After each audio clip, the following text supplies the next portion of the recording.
Adam Carricker joins the show from CarrickerChronicles.com at 6:30. The former Nebraska black shirt gives us his thoughts on Nebraska's first 3 games and previews Michigan along with us. Bud Crawford did exactly what I told you he was going to do on Wednesday night. We're going to celebrate the champion and discuss what may be next for the pound-for-pound number 1 in the world. And then Brian Munson speaking for pound-for-pound, best cover of all things high school football recruiting in the state of Nebraska. Brian Munson at 7:30 will join us. You'll join us, 402-951-1620. It is a Taste Test Tuesday. Don't forget to head over to our Twitter page or our Facebook page. Repost the Taste Test Tuesday post from Pasta Amore tonight. We're going to enter you into a drawing to win a $25 gift card to Pasta Amore tonight to celebrate Restaurant Week. So go ahead and follow along on socials with us as well. Don't forget to punch in for the night shift on YouTube. Leave us a comment about anything we're talking about and discussing tonight. We'd love to hear from you as well. John, if you will, let me divulge for a minute, because for the first time in 5 years on Saturday, I had the pleasure of sitting in the actual stands, not the press box, for a Nebraska football game. I took my oldest child to her very first Husker game. Overall positive experience. But I was very intrigued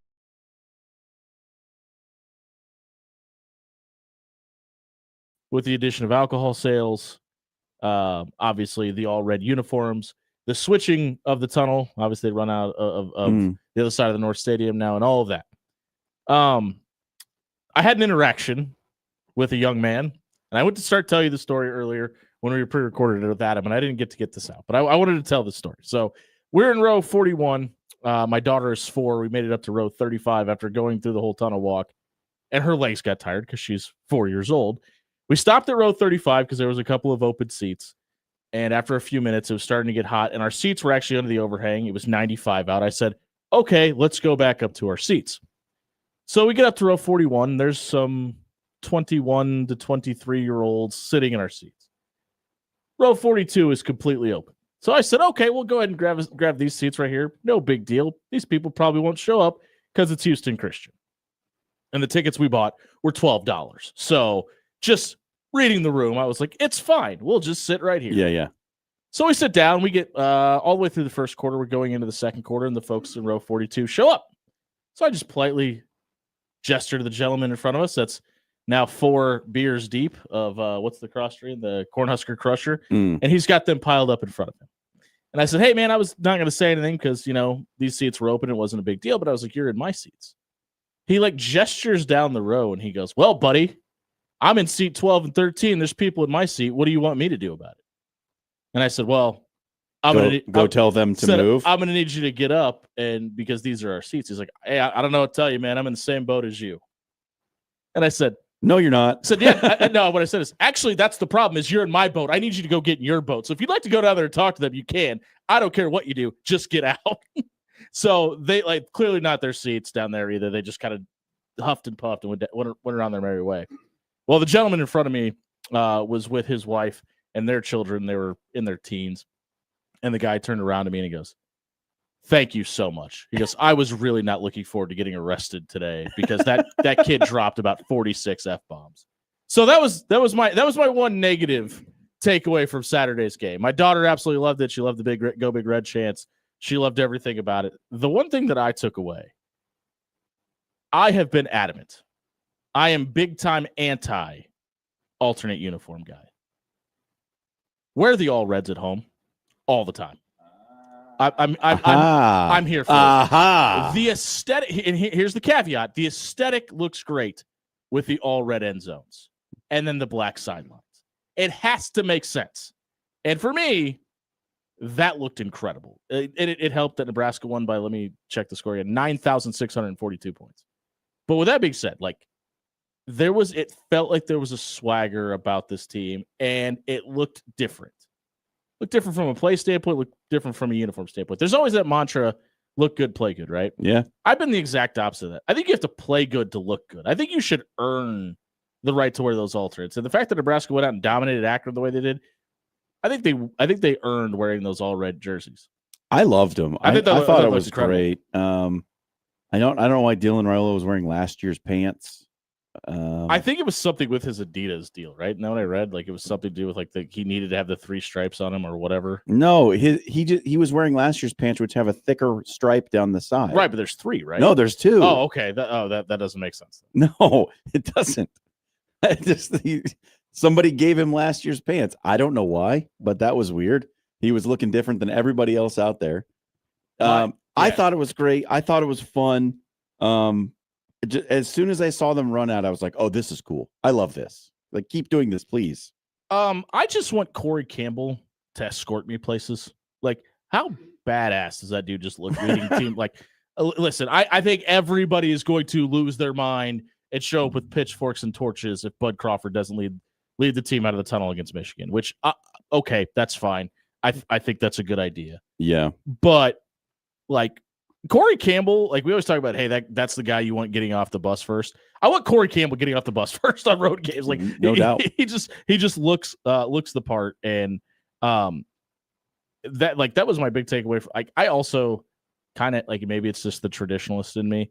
I kind of hate where the tunnel walk is now. I prefer it back on the other side where it was.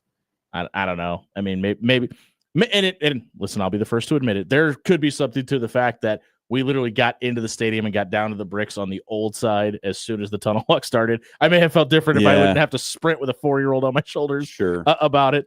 But yeah, I don't know. They've also had problems 2 weeks in a row getting the gate open over on that side as well. So there's also that. But yeah, I mean, all in all, a positive. And obviously the big news is Nebraska gets the impressive win that we assumed they would. But as we move on to Michigan, I wanted to talk to you about question marks. And like, obviously Matt Rule addressed a couple of them today. You have 3 games, like special teams, depending on where you're looking at, is graded much higher than it would be. And I think the eye test tells you that they should be. But we have 3 consecutive games with a kickoff going out of bounds. Now, there's something to the fact that Nebraska's scoring a lot more touchdowns and having a lot more opportunities to kick balls, but none of them should be ending up in the out of bounds. 0 kickoffs out of bounds. That is not excusable. In 100% of their games this year, they've done it. So that's my biggest question mark. I also really don't love how much the number 1 running back is averaging 4.5 yards per carry, essentially, against Nebraska's defense. Now, you've been able to keep teams in check, but a lot of that is because you've gotten up by 60-plus points and they've had to throw the football around the yard. Obviously, Cincinnati, who's going to be a lot more comparable to Michigan than any of the last 2, and I don't even think they're comparable, but a lot more comparable than your last 2 opponents. They're going to want to run the football. I, like, to John Butler, to Matt Rule, to anybody that'll listen to the sound of my voice, I implore you, please, all day long, run zone defense. Do not let the defensive backs turn their back to the backfield and let Bryce Underwood get loose. Now, listen, Nebraska's a lot more stout on defense than Central Michigan is, but when you run man defense against a quarterback that is mobile enough, Bryce Underwood is not. I don't think he's a very mobile quarterback. I think he's mobile enough. Well, no, he's extremely mobile. We'll get into that when we preview Michigan, because I think you're wrong on that. Dan, I think you would be a mobile quarterback against Central Michigan's defense. Did you see him against Oklahoma? We'll get into it. We'll argue about this later. We'll get into it.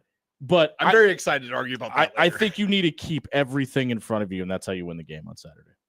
I think you need to try to force Michigan to throw the football. Like, here's the thing: is Bryce Underwood is talented. He's a good runner. He's still a freshman and starting his 4th game. You can still confuse him and force him into mistakes in the passing game. Like, a good athlete as a freshman quarterback.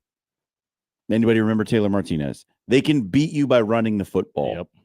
And you can also make them really confused. Anybody remember Taylor Martinez? By throwing different coverages at them. Right? So, like, Nebraska has to force Michigan somehow, some way, whether it's by scoring a lot of points with the offense, whether it's by getting good stops on first down, whatever it is, you got to force Michigan into tough passing situations, because I guarantee you, if they can do it all day, he's going to throw an interception to this secondary of Nebraska, which is the strength of the defense. Strength of the team, in my opinion. Like, it certainly could be. I mean, Dylan Raiola has looked marvelous so far. Well, he can't throw downfield. Haven't you heard the rumors? Like, yeah. Okay. Watch him throw 45 yards to the sideline and tell me that. I still have some questions about Dillon. Listen, I am not in the TJ Lateef needs to be the starter hive that has been relevant over the last 2 weeks on social by media. Who? Check out the Red Sea Scrolls. We're going to talk to Brian Munzer from Husker Online. I will not check out the Red Sea Scrolls. Listen, I think you're going to have to pay TJ Lateef to get him to stay here. I think he's very good, and he's clearly an Elite 11 guy and highly touted 4-star. That goes without saying anyway. He's also been playing the second and third string Akron and Houston Christian defense. See my comment about Dan Campbell looking like a mobile quarterback earlier in the show for your reference point against those defenses. I think he's very good. I think he's really good. I just there's like Dillon sailed that one throw. That, by the way, that one throw he sailed on Saturday, and he couldn't throw downfield against Cincinnati because of the defense they were running. Blah blah blah blah blah. Like Nebraska's 3-0. And they've creamed 2 teams that they're supposed to cream. And he's second in the Big Ten in passing yards. And he's completing over 70% of his passes. And hasn't thrown an interception. Yeah, he's fine. Shut up. But with that being said, like, I also want to see the reason I have questions is we haven't seen him do it in the big game yet, right? Like this iteration of Dylan Raiola, we haven't seen him get out and make a play with his arm downfield. I think you have to do that on Saturday to win this game. Yeah, see, I don't know. I don't know if you have to have big chunk plays because Nebraska has shown an ability so far to throw the ball underneath, throw the slant route, get the bubble screen game going, run the football. I think, honestly, the longer Nebraska controls the ball in this game, for me, the better. Like, shorten this game because I think Nebraska's offense with a second-year quarterback, I trust way more to go down the field in 10, 11, 12 plays than I do Michigan's with the freshmen. I just do. I listen, not necessarily, hey, he has to make this play. I just think there's going to be a situation, and maybe where it's going to be there, maybe not 25 yards downfield, but like a big time throw in a big time situation. Yeah, I can get behind that. I like, and again, consider the sources. I feel a lot better about Quentin Ives than I did 3 weeks ago. I think we've seen enough from him where it looks decisive because I think I have more questions about Emmett Johnson than I did before the season now. Because, man, I just hate how much he dances in the backfield. Like, it is getting to the point where, like, you could tell halfway through the Cincinnati and halfway through the Akron game, like, dude, just run straight. Like, stop. Just go. Like, we're going to have big disagreements about this. You like the way he stutter steps in the backfield? I do. Why? Because he waits for his blocks to develop in front of him, which is, like, that is the hallmark of a comfortable back who knows where the pressure's coming from, who can see the flow of the defense and can wait for that last block to come through and possibly spring him for a big gain rather than just running straight into the linebacker and gaining 2 yards. Like, right, but he does it even if there's not a kick-out block coming. It doesn't always have to be a kick-out block. No, I know, but, like, he does it when there's a giant hole there. Dude, I think Emmett Johnson has been, like, twice as effective as I would have expected this season. Really? Okay. I think he has been one of the top 2 players on the offense. And I want to caveat, I wasn't saying to start Quentin Ives over Emmett Johnson, by the way. Sure. That's not what I was saying. I feel a lot more comfortable about the number 2 running back position because despite everything I just said, Emmett Johnson's clearly the number 1. I think he's going to have to carry the ball at least 20 times on Saturday. Yeah, I think so too. I just hope he's a little more decisive as a runner. Man, I have just been so impressed with him. Like, I just watching him this season, I think he's even improved on his shiftiness from last year. He looks way more confident in the scheme and where he needs to go and how he needs to get there. Like, dude, Emmett Johnson is looking like a guy who. Now here's a guy. Like, honestly, this might sound like hyperbole, but, like, I will not be surprised if Emmett Johnson is not playing for Nebraska next year because he's playing in the NFL. And I think that's probably everybody's expectation after the way the offseason was handled anyway, right? Like, him talking about the transfer portal, him clearly getting paid to come back, him clearly being the number 1 running back and being used the way he is. I mean, they're sending a message that we need to get this guy ready for the next level, in my opinion. I don't think anybody in that room, including Emmett Johnson or the coaching staff, has any intention of him being here for like what you just said. I think that's intentional. Yeah, and look, to me, he looks the part. I'm not worried. You call it dancing, I call it patience. We can disagree about that, but man, that dude has looked really, really good to me. He might be the most important piece offense. Like, we can say all we want about Dylan Raiola making a big throw. He might be the most important piece on Saturday because you're gonna have, like I said, he's probably going to get 20 catches or 20 carries. You probably need another Cincinnati-esque game out of him where he's getting 8 to 12 catches out of the backfield. I'll tell you where I think he's like those things. Yes. And to tack onto it, like this Michigan defense is going to bring some exotic pressures and some really weird blitzes that you're not used to seeing. He's going to have to be really good in blitz pickup when he's asked to stay in. Because like if he's not, like Dylan hasn't really faced a ton of pressure that is not of his own making, like standing back there and waiting for the play to develop. Sure. Or running out of there. Like at the end of the first half on Saturday. Not that was not good. But if he's asked to stay in and help with the pass protection scheme, there's going to be some funky things that come your way. He's going to have to be on it. Like we heard Dana Holgorsen talk about, like, you know, we started studying Michigan film on Sunday. We're going to look at film again tomorrow. Like he better be locked in those sessions because there's going to be some things that you haven't seen yet that are coming flying your way on Saturday. Yeah, listen, we're obviously going to give our score predictions tomorrow night, but I just think that like it's weird to say this, and it has nothing to do with the way the last two games went. It's more about what Michigan is this year. There's a path where this is this is a winnable game. Not to use that phrase. I know that's a little this is a game that Nebraska could win. There's a clear path to a win in this game, in my opinion. Hey, if you missed the opening segment tonight, check it out on our radio replay page on 1620thezone.com. It was brought to you by Aloe Fiber. From Nebraska neighborhoods across the state, it's clear that there is no place like Nebraska. Just like so many of us, Aloe calls Nebraska home. Born and raised right here in the Cornhusker State, sharing proud traditions of agriculture, athletics, and education and community. Just like game day traditions brings us together all season long. Season after season, Aloe brings people together, connection by connection. Go to aloefiber.com/Husker Radio and sign up for services that provide picks for Nebraska to provide official internet, TV, and mobile providers for the Huskers. Check out aloefiber.com/Husker Radio tonight. We'll be right back. What did we get right? What did we get wrong? What did we not see coming this weekend in college football in 1620 The Zone?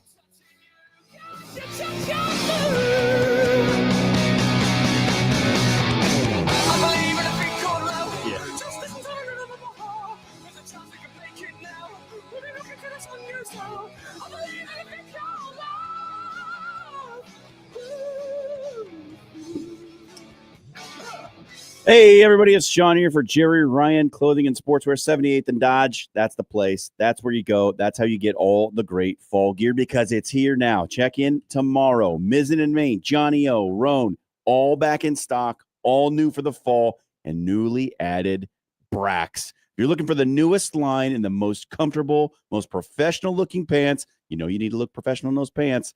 Stop by 78th and Dodge. Check out the new Brax, B-R-A-X, pants. Jerry Ryan's got you covered. They've got you covered from head to toe, actually. Brax pants in stock tomorrow. Jerry Ryan Clothing and Sportswear, dressing Omaha for over 50 years. Your Omaha area forecast from the Godfather's Pizza Weather Center and KETV News Watch 7. Some spotty showers and thunderstorms will be around through a lot of the afternoon hours today, but once we get past sunset, these will break up more, and we actually might not see any more rain until we get into your Wednesday morning, where we'll have spotty showers and thunderstorms on and off throughout the majority of your Wednesday with a high temperature in the lower 80s. I'm meteorologist Luke Vickery, KETV News Watch 7. Life is unpredictable, with seasonal storms and plumbing issues hiding around every corner. You can't predict the future. So when life happens, go with a trusted, reputable company like Paul Davis Restoration. Fire, water, mold, or storm damage can all be restored by Paul Davis Restoration. Don't live in the aftermath of tragedy. Restore your home today. Call Paul Davis Restoration at 402-553-0373 today.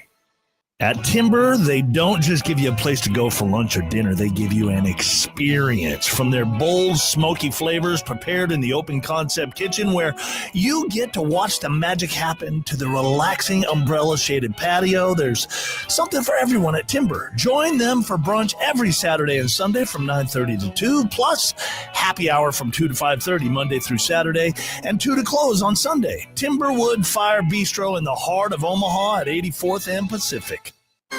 The real game changer in college athletics, it's coaches. And at Bellevue University, there is an experienced team of coaches who know you both as an athlete and as a person.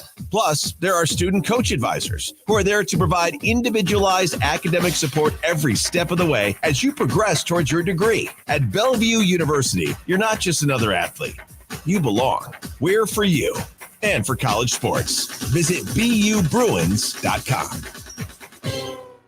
When your home fills up with family, Allo Fiber makes sure that space is a happy place for everyone. Allo Fiber experts install it all, and full service means step-by-step support, guiding you through everything so you can stay connected to what matters, and the family can always feel at home. Put the game on, and don't worry about your Wi-Fi calling a timeout. Better TV and internet service is one connection away. Call Allo at 866-481-2556 or visit allofiber.com. It's golf season, and Jerry Ryan is your one-stop shop to get out on the links this summer. With options from Johnny O, Roan, Peter Millar, and Mizzen and Main, you'll be the sharpest dressed guy in your foursome. Stop in and let John, Dan, Jake, Deanne, and Monir the Tailor get you ready for the golf outing circuit or your big wedding this summer. At Jerry Ryan's, we bring out the best in you. Criminal, civil, personal. If you or a loved one is facing a lawsuit, let Williams Law represent you and your family today. With more than 20 years litigation experience in Nebraska, Williams Law will defend you with the dedication you deserve. If you're facing a DUI or if your son or daughter has been accused of a crime, Williams Law is here for you. Call 402-522-6317 to get a free, no-obligation consultation and to get the representation you deserve today. Hey guys, Matt McMaster here, and football is back, and so is your shot at big wins with DraftKings Pick 6, the official daily fantasy partner of the NFL. Your game day instincts can score you real money fast, and here's the play. Just pick more or less on 2 or more player stats from breakout rookies to elite quarterbacks and unlock the upside every snap brings. The better your calls, the bigger your payout. And here's the kickoff bonus. New DraftKings customers get $50 in bonus picks with just a $5 entry this season. Play your player instincts. Download the DraftKings Pick 6 app now and use code 1620. That's code 1620. Play just $5, get $50 in Pick 6 bonus picks. Make the call, ride the upside in partnership with DraftKings Pick 6. The crown is yours. Gambling problem? Call 1-800-GAMBLER. Must be 18 plus. Age and eligibility restrictions vary by jurisdiction. Void where prohibited. 1 per new customer. Bonus awarded as non-withdrawable Pick 6 bonus picks that expire in 14 days. Limited time offer. See terms at pick6.draftkings.com/promos.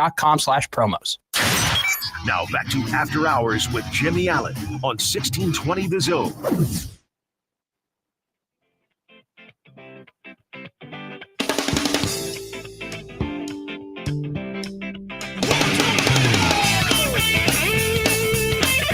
.624 on a Talking Tuesday and a Taste Test Tuesday here on 1620 The Zone, brought to you by Bellevue University. If you're looking for the ideal college experience this winter, head over to bellevue.edu, register for classes, become a Bruin tonight. What did we get right? What did we get wrong? What did we not see coming this weekend in college football? I'm going to start us off with what I got right. You guys know how much I hate telling you guys how right I am about things. I don't like talking about myself. I don't like bragging. Dan, did I not say if it was even competitive against New Mexico that Deshaun Foster would be fired on Sunday morning? You did actually. I wasn't here for that. So exactly. I was wrong. It confirm nor deny. I was wrong. It took till Sunday night, but it wasn't competitive either. They got their doors blown off by the Lobos. So that's what I was right about. I'm not surprised. There's just a theme in college football right now that if you don't see what you need to by week 3, hello, Virginia Tech. Go ahead and fire your head coach and move on. Well, Virginia Tech is what I got right. I did not think they would win this game. I didn't think it, like, as much as I was on them last year, I was totally off this year. Like, after last year, having that talented of a team and Brent Pry could not get anything out of them. Yeah. Like, it just didn't feel like it was going anywhere. And I'm not surprised that he got fired after that performance this weekend. Dan, what did you get right? I never believed in Josh Heupel. Oh, I never believed that Nico Iamaleava was going to actually be the one to save that program either. But I was riding with the dogs. Woof, woof, woof, whatever that stupid thing that they do down there is. There's one person on the show who was the first to be out on UCLA. It's very true. But I am all in on the Georgia Bulldogs against Tennessee. They should have lost that game. They should have lost that game, but they won, which makes me right. What did we get wrong this weekend? I got Northwestern wrong, and not from a sense that I thought Oregon was going to cover, because I did. I did not think if you gave Northwestern 8 quarters of football, they could score 14 points against that Oregon defense. Oregon let them score 14 points in the fourth quarter. Now, the game was well in hand, and make of that what you will, playing with your food, etc. Northwestern's really bad. They're not good. Oregon might be the best team in the country. They might be. They played each other. It went well for one side, not well for the other. What did you get wrong? So here we go. This is a big wrong. Can I take a guess? Yeah. Is it Notre Dame? No. Oh, okay, good. I think I might be wrong about Arch Manning. In what way? He's like bad at football. Okay.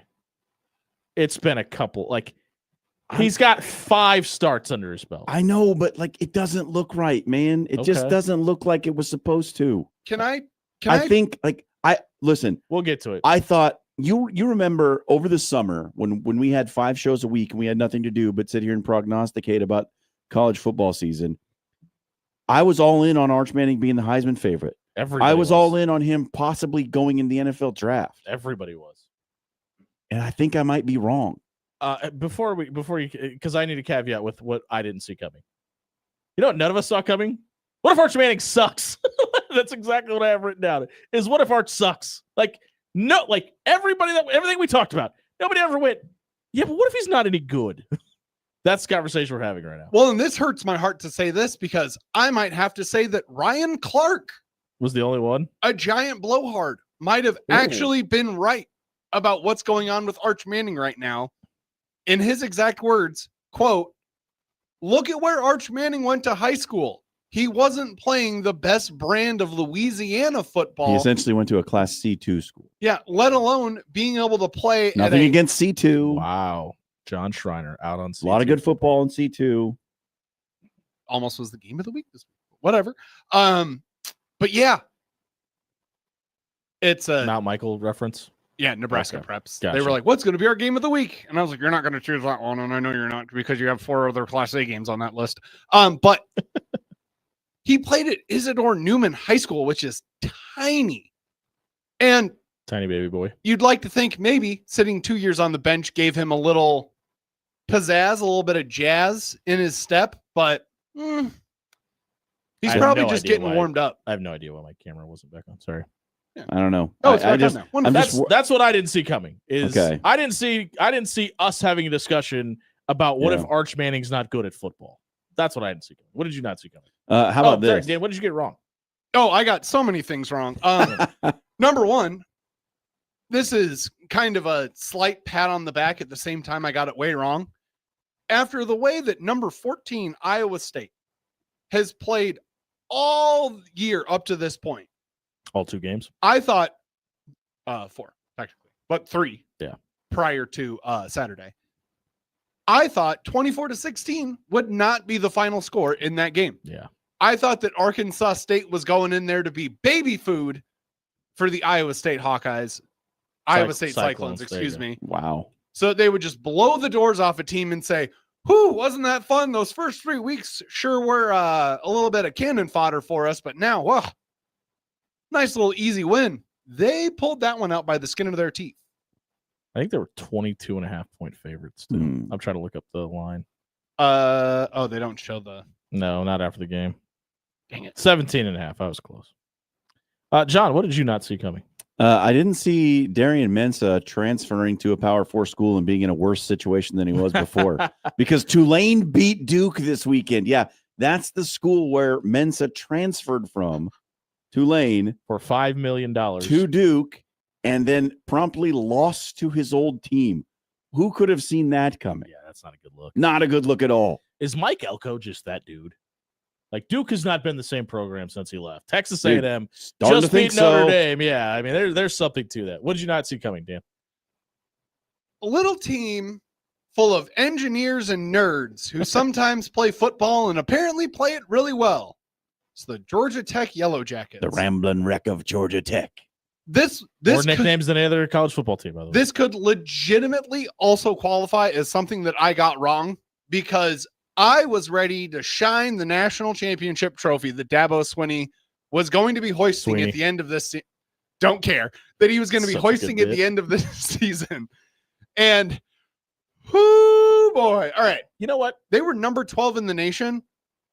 I think this probably should have knocked them out. No. This should knock Georgia, them out. Georgia Tech's a lot better than getting credit for. Do we have a quarterback problem in college football? We've had a quarterback problem in football for a long time. Well, I mean, specifically right now. Think about the discussions we're having. Arch Manning, preseason Heisman hype favorite. Who was the guy right behind him? Cade Klubnik. Cade Klubnik. How you feeling about Cade Klubnik's possibilities of winning the Heisman Trophy? Not these good. days? Who is the best quarterback in college football? Dylan Raiola. I mean, you could make that argument. I won't hear. But like, I guess let me rephrase this. People still say it's Garrett Nussmeier. Is anybody good? Yes. Rocco Becht is good. Like, Or is just he good? He's just good. Remember DJ Lagway being ranked so high in the quarterback rankings? He You threw remember- 5 interceptions on Saturday. You remember when Iowa figured out their quarterback problem? And listen, I think that's No. more of an Iowa problem than their quarterback. No, I don't situation. remember that Oh. actually. Did And I anyone told you else it wasn't see going to the- happen. Did anyone else see the Iowa message board genius who was like, I bet Nebraska wishes they had this? Yeah. And some great guy commented back and said, well, you know, your quarterback has to run it because he can't throw the ball over 5 yards. Yeah. Is he better than what we got? Got my juices going. I just Is it Dante Moore? that's where I was just about to go because like, and here's the thing. Think about Dan Lanning. What do we know about Dan Lanning? Knows the defensive side of the Yeah. football. Think about how many quarterbacks have worked out for Oregon over the last couple of years. Hello, Dylan I'm Gabriel. Everyone slept on Sawyer Robertson. I think he's really good, man. I just wonder how much having a defensive-minded head coach and getting you prepared in practice for what you're going to see clearly benefits. And listen, Yeah. having the really good talent around you that Nike money could buy you probably helps also. Pretty good. I just don't know. Like, if you put a gun to my head and said, "Hey, you gotta give me the quarterback that can win you a drive going down the field, and to win a football game with about a minute and 30 seconds left on, it, they got to make 4 big throws." I don't know who that dude is in college football right now. Can I ask a really dumb question? Sure. Could it maybe be, loudmouth as he is, Diego Pavia? The best no, not for the situation I just laid out. But Fair enough. if fair you're talking about a guy, There's a that's- lot of guys you'll take Diogo Pavia over. But if you're talking about a guy that you're like, hey, dude, we need a dude with grit that can go down and do what you and lead your team, I think he's in that conversation. Yeah. I still think he's got the arm for that situation, but I think he's one of the best. I do. I think he's one of the best quarterbacks in college football. But He doesn't have a future in the pros. no, I mean, his lawyer just filed to try to get his 7th year of eligibility today, by the way. In case you're wondering, no, the college football season's not currently over. But yeah, I think there's and I'll be the first to say, John Mateer is a lot better than I gave him. I know he was getting a lot of praise. I think he's better than I thought. He's a lot better than I thought he was. And that might be the guy that ends up winning the Heisman Trophy. I mean, USC's essentially played about the same schedule Nebraska has, Yeah. but Jaden Mayaava's looked pretty good. Yeah, they're beating up tomato cans right now. We'll see what happens when they get into the Big Ten season. But I think we started the season talking about Dabo Swinney being bulletproof and untouchable in Clemson, South Carolina. We're probably going to test that theory quite often this season. Well, when he keeps going to the press conference and like pointing the gun at his own knee and Yeah. pulling the trigger multiple times Over and over again, yeah. I don't see what we could have done right or Listen. wrong. I don't know. Listen, they still have to go to North Carolina. They still got to play a very game Syracuse team. They've got SMU coming to town. They've got to play Florida State and Louisville and South Carolina at the end of the season. Dude, I told you I thought like we had this discussion about is there a team in the country that has 100% chance of winning their conference? And I brought up Clemson because I thought it was as close to 100% chance of winning the ACC as For you the could record, get. I don't even think they play for the ACC championship. It doesn't look like it right now. Like they have problems, And they're only 0-1 and in look, conference play. and we should like honestly, we do this all the time, but that team had the same problems last year. Yep. The exact same ones. and we just And they didn't fix any of them. yeah. And listen, there's some people around here that feel like we're going to be having that same conversation about the team down the road next Saturday. We'll see. But obviously, listen, you just expect there to be progression out of some teams. But listen, regression happens. It does. And I think how anybody looked at Cade Klubnik and said, yeah, that's going to be the best football player in because America. he put up silly numbers. Think about how down the ACC was last year. I think a lot of people have an immense trust in Dabo Swinney because of his history. And you just feel like, okay, it can't happen 3 years in a row, can it? Like he's going to fix it right at some point. Listen, people said the same thing about Mike Norvell in Tallahassee, and that seems to be the case. Right. And so you just the coaching resume and like all the times he's won and the national titles and the players that he's produced, you have to at some point trust him until he gives you a reason not to trust him any further. And maybe he already has. Maybe we have just invested too much now, and this is actually like there is no rebound. Maybe that's the case because at some point, like every coach falls by the wayside. Now, Saban kind of got out before that happened, right? Tom Osborne got out before that happened. But I guarantee you. Wait, are you an Osborne guy? That's how he pronounces not an it. Osborne guy? Okay, just checking math here. So, but make no mistake, if those guys had stuck around, there would have come a time when it was like, man, this guy needs to hang it up. Like he needs to get out. Do you feel that way about Dabo Swinney? I don't. Not yet, because he's still riding those great runs that they had with Clemson, and where they were like year in and year out. If you weren't picking Clemson to win the ACC and play for the national title, you were an idiot. Or even compete for the national championship. Hey, that's what we got right. What we got wrong. What do we didn't see coming? Just a breakdown of what's wrong in college football right now. If you missed it, check it out on our radio replay page on 1620thezone.com. It is a Taste Test Tuesday tonight. Don't forget to head over to our social media and retweet the post of Taste Test Tuesday. We're going to do in a drawing to win a $25 gift card to our friends at Pasta Amore. The great thing about Pasta Amore and their sister restaurants, whether it be Timber, whether it be Rail Car, they're all participating in Restaurant Week in Omaha. What does that mean? That means 5% of all proceeds given to any one of those three restaurants is giving back to Food Bank for the Heartland. Here's the menus. Listen, we got it tonight, right? We got so many good things. The homemade pasta combo from Pasta Amore is fantastic. We tried the new pumpkin lasagna where they give you the healthy option. It's not noodles in it, it's actually pumpkin. Couldn't taste the difference. It was absolutely fantastic. There's vegan options, there's vegetarian options. There's so many options at Pasta Amore. Don't forget to stop out over in Rockbrook Village. All your proceeds this week go into the Food Bank for the Heartland. If it's a date night, stop by Pasta Amore in Rockbrook Village. We'll be right back. Adam Carricker from the Carricker Chronicles catches up with us on 1620 Zone.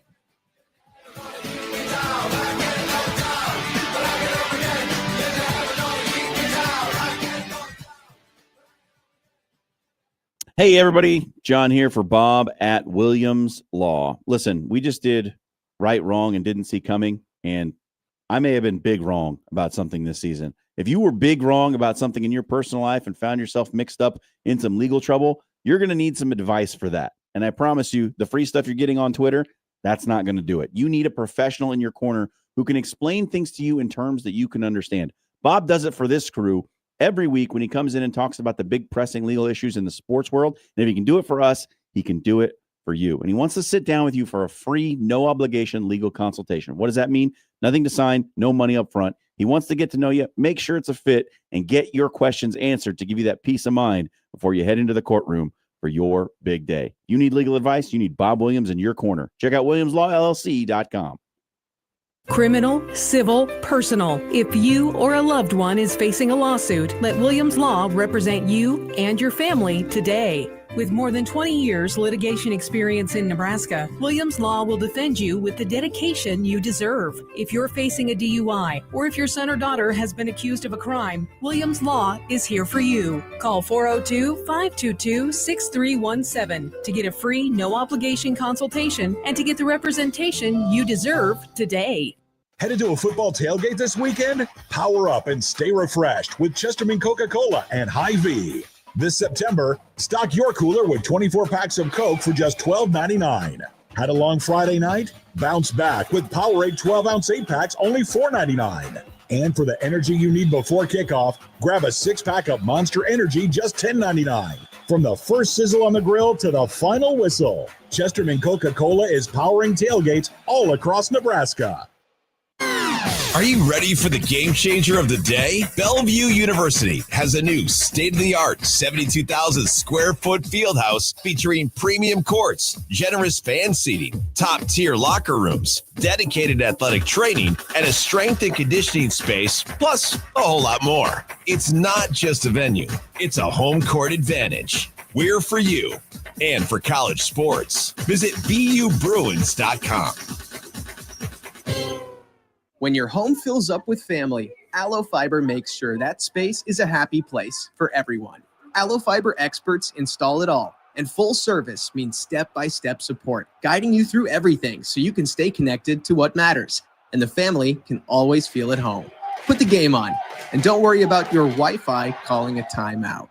Better TV and internet service is one connection away. Call Allo at 866-481-2556 or visit allofiber.com. Are you watching the water slowly seep down the drain again? Go with a local solution. Go with Trusted. AX Plumbing is here to help. With over 20 years of serving the metro area, AX Plumbing can do it all, from residential to commercial. They can even help with the new build installation service. Head over to axpservice.com today. There's financing available to qualified buyers and military discount too. Check out axpservice.com today. AX Plumbing. They'll leave your place cleaner than they found it. When you shop local, you help strengthen our community. So if you need roof repair, gutters, siding, even windows, call local Pyramid Contractors. They're the #1 roofer in Omaha for more than a dozen years. Let Pyramid Contractors come and give you a free estimate. Give them a call at 402-502-9300. That's 402-502-9300. Or visit them online at PyramidRoof.com. Never settle for less. Rail Cars Happy Hour is here. Stop by 144th and Blondo Monday through Saturday from 2:30 p.m. to 6 p.m. and Sunday from 2 to close, and enjoy $2 to $5 off appetizers, $1 off draft and bottles of beer, and delicious ciders. All signature cocktails are $10. Classic cocktails are $8, and every glass of wine is $2 off. Plus, Rail Cars' incredible brunch menu is on display 9:30 to 2 Saturday and Sunday. Rail Car Modern American Kitchen. 144th and Blondo. Woodhouse Hyundai makes it simple to shop for your next vehicle. Lease the 2026 Hyundai Ioniq 9 SEL for just $389 per month. And when you shop Woodhouse Hyundai, you can rest easy with Hyundai Owner's Assurance, America's best 10-year, 100,000-mile powertrain limited warranty. Visit us online at woodhousehyundai.com or woodhouseplacehyundai.com today. 24 months per 12,000 miles per year with approved credit. Tax title license extra $4,999 down plus first payment and $299 doc fee due at signing. Stock number H260002. Offer expires September 30th, 2025. See dealer for details. Are you a go-getter with a passion for helping local businesses succeed? I'm Stacey McElligott, Director of Sales at NRG Media, and we're on the hunt for a rockstar multimedia account executive to join our team. If you thrive in a fast-paced, exciting environment, love building relationships, and enjoy creating innovative solutions that drive results, we want to meet you. As a multimedia account executive, you'll collaborate with local businesses to craft creative strategies that make a lasting impact on our community. Ready to level up your career? Apply today at nrgmedia.com and click on careers. You are listening to After Hours with Jimmy Allen on 1620 The Zone.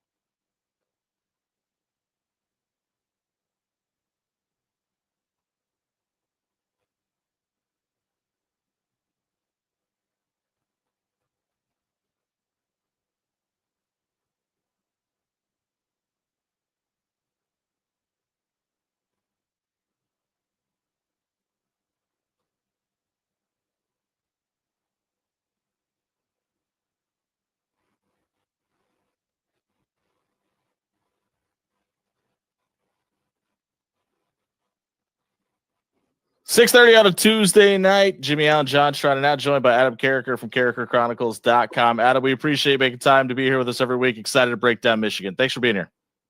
Hey, I appreciate you taking the time. So we had to re-record because I screwed up technology. You're not going to take hot shots at your co-host this time? No, You're gonna let listen. that go?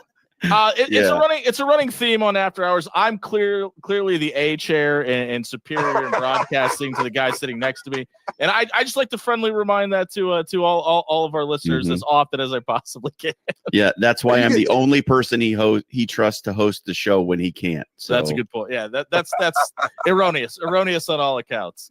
Adam, I want to get into Nebraska's scheme. Obviously, we've seen Nebraska continue to run the 3-3-4, even with Tony White's departure, John Butler coming in. They keep the things looking the exact same. You, as a defensive lineman, do you prefer a 3-man front or a 4-man front, and why? So, are you asking like what's better schematically as a defense, or are you asking what a defensive lineman prefers to play in because it's more fun? What is a defensive lineman's preference? Oh, 4-man line all day long. It's attacking. You're flying off the ball. You're penetrating. You might do some stunts and whatnot, but you're attacking and you're just trying to get in the backfield and cause problems. A 3-man line, now a 3-3-5 3-man line is a little bit different than a 3-4 3-man line. Now, honestly, I think we're going to see more 4-man line versus Michigan. All offseason, I kind of anticipated a little bit more of a 4-man line than what we've seen so far. But I think it's kind of like Holgorsen wasn't showing all his cards on offense, and I don't think John Butler wanted to show all his cards on defense either. So I'm anticipating more 4-man line this Saturday. But as far as like in a 3-4, which is not what we run, but a 3-4 3-man line, I will never forget the first time I ever played in a 3-4, I was in DC. And the first time we ever did 3-4 drills for D linemen, I was like, I'd played football for 15 years at that point, and I was like, I have no idea what this is. And like what these drills are. And I looked at Philip Daniels, who'd been in the league for 15 years. As long as I'd been playing football, he'd been in the NFL. I looked at him, he put his hands in the air. He's like, I don't know what this is. Like, you're literally stepping laterally. You're not penetrating at all. You're literally taught to step sideways, not sideways, but laterally, and stay square and take on blocks. You're there to absorb double teams. That's what you're doing. You're not trying to penetrate and cause problems. That's a great defense. If I were to be a D coordinator, that's my favorite schematic defense. As a D lineman, not so much. So the 3-3-5 is a little bit different. There's a little bit of 2-gapping that you do in a 3-4. There's also a lot more stunting and penetration, and you're trying to blitz from everywhere, and you're trying to confuse the offense, which is why you're in such an unusual formation, which is the 3-3-5 or even the 4-2-5. And so the 3-3-5 is a little bit different than your typical 3-man line, especially with us, with our lighter D linemen. Yeah, Adam, when I talked to you last week, we kind of talked a little bit about what were the questions left to answer. And I don't know if after watching that game, there was even a way to get answers to those questions, given the way it went and the disparity in talent and just the opponent on the field. So, I mean, what do you take away from this non-conference slate as a whole? I mean, you had the tough game against Cincinnati. You get 2 blowouts against clearly inferior opponents. Where do you sit now as we finish with the non-conference slate?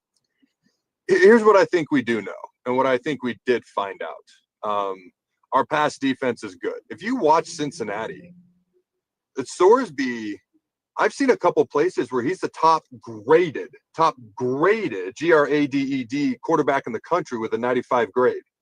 Not so much based off what he did against us, 69 total passing yards. Now he had way too many rushing yards, 96 rushing yards against us, but he's a good player. And Cincinnati, if you go by Pro Football Focus's grades, is one of the top 10 overall graded teams in the country.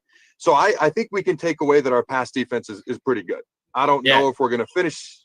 He finished Saturday.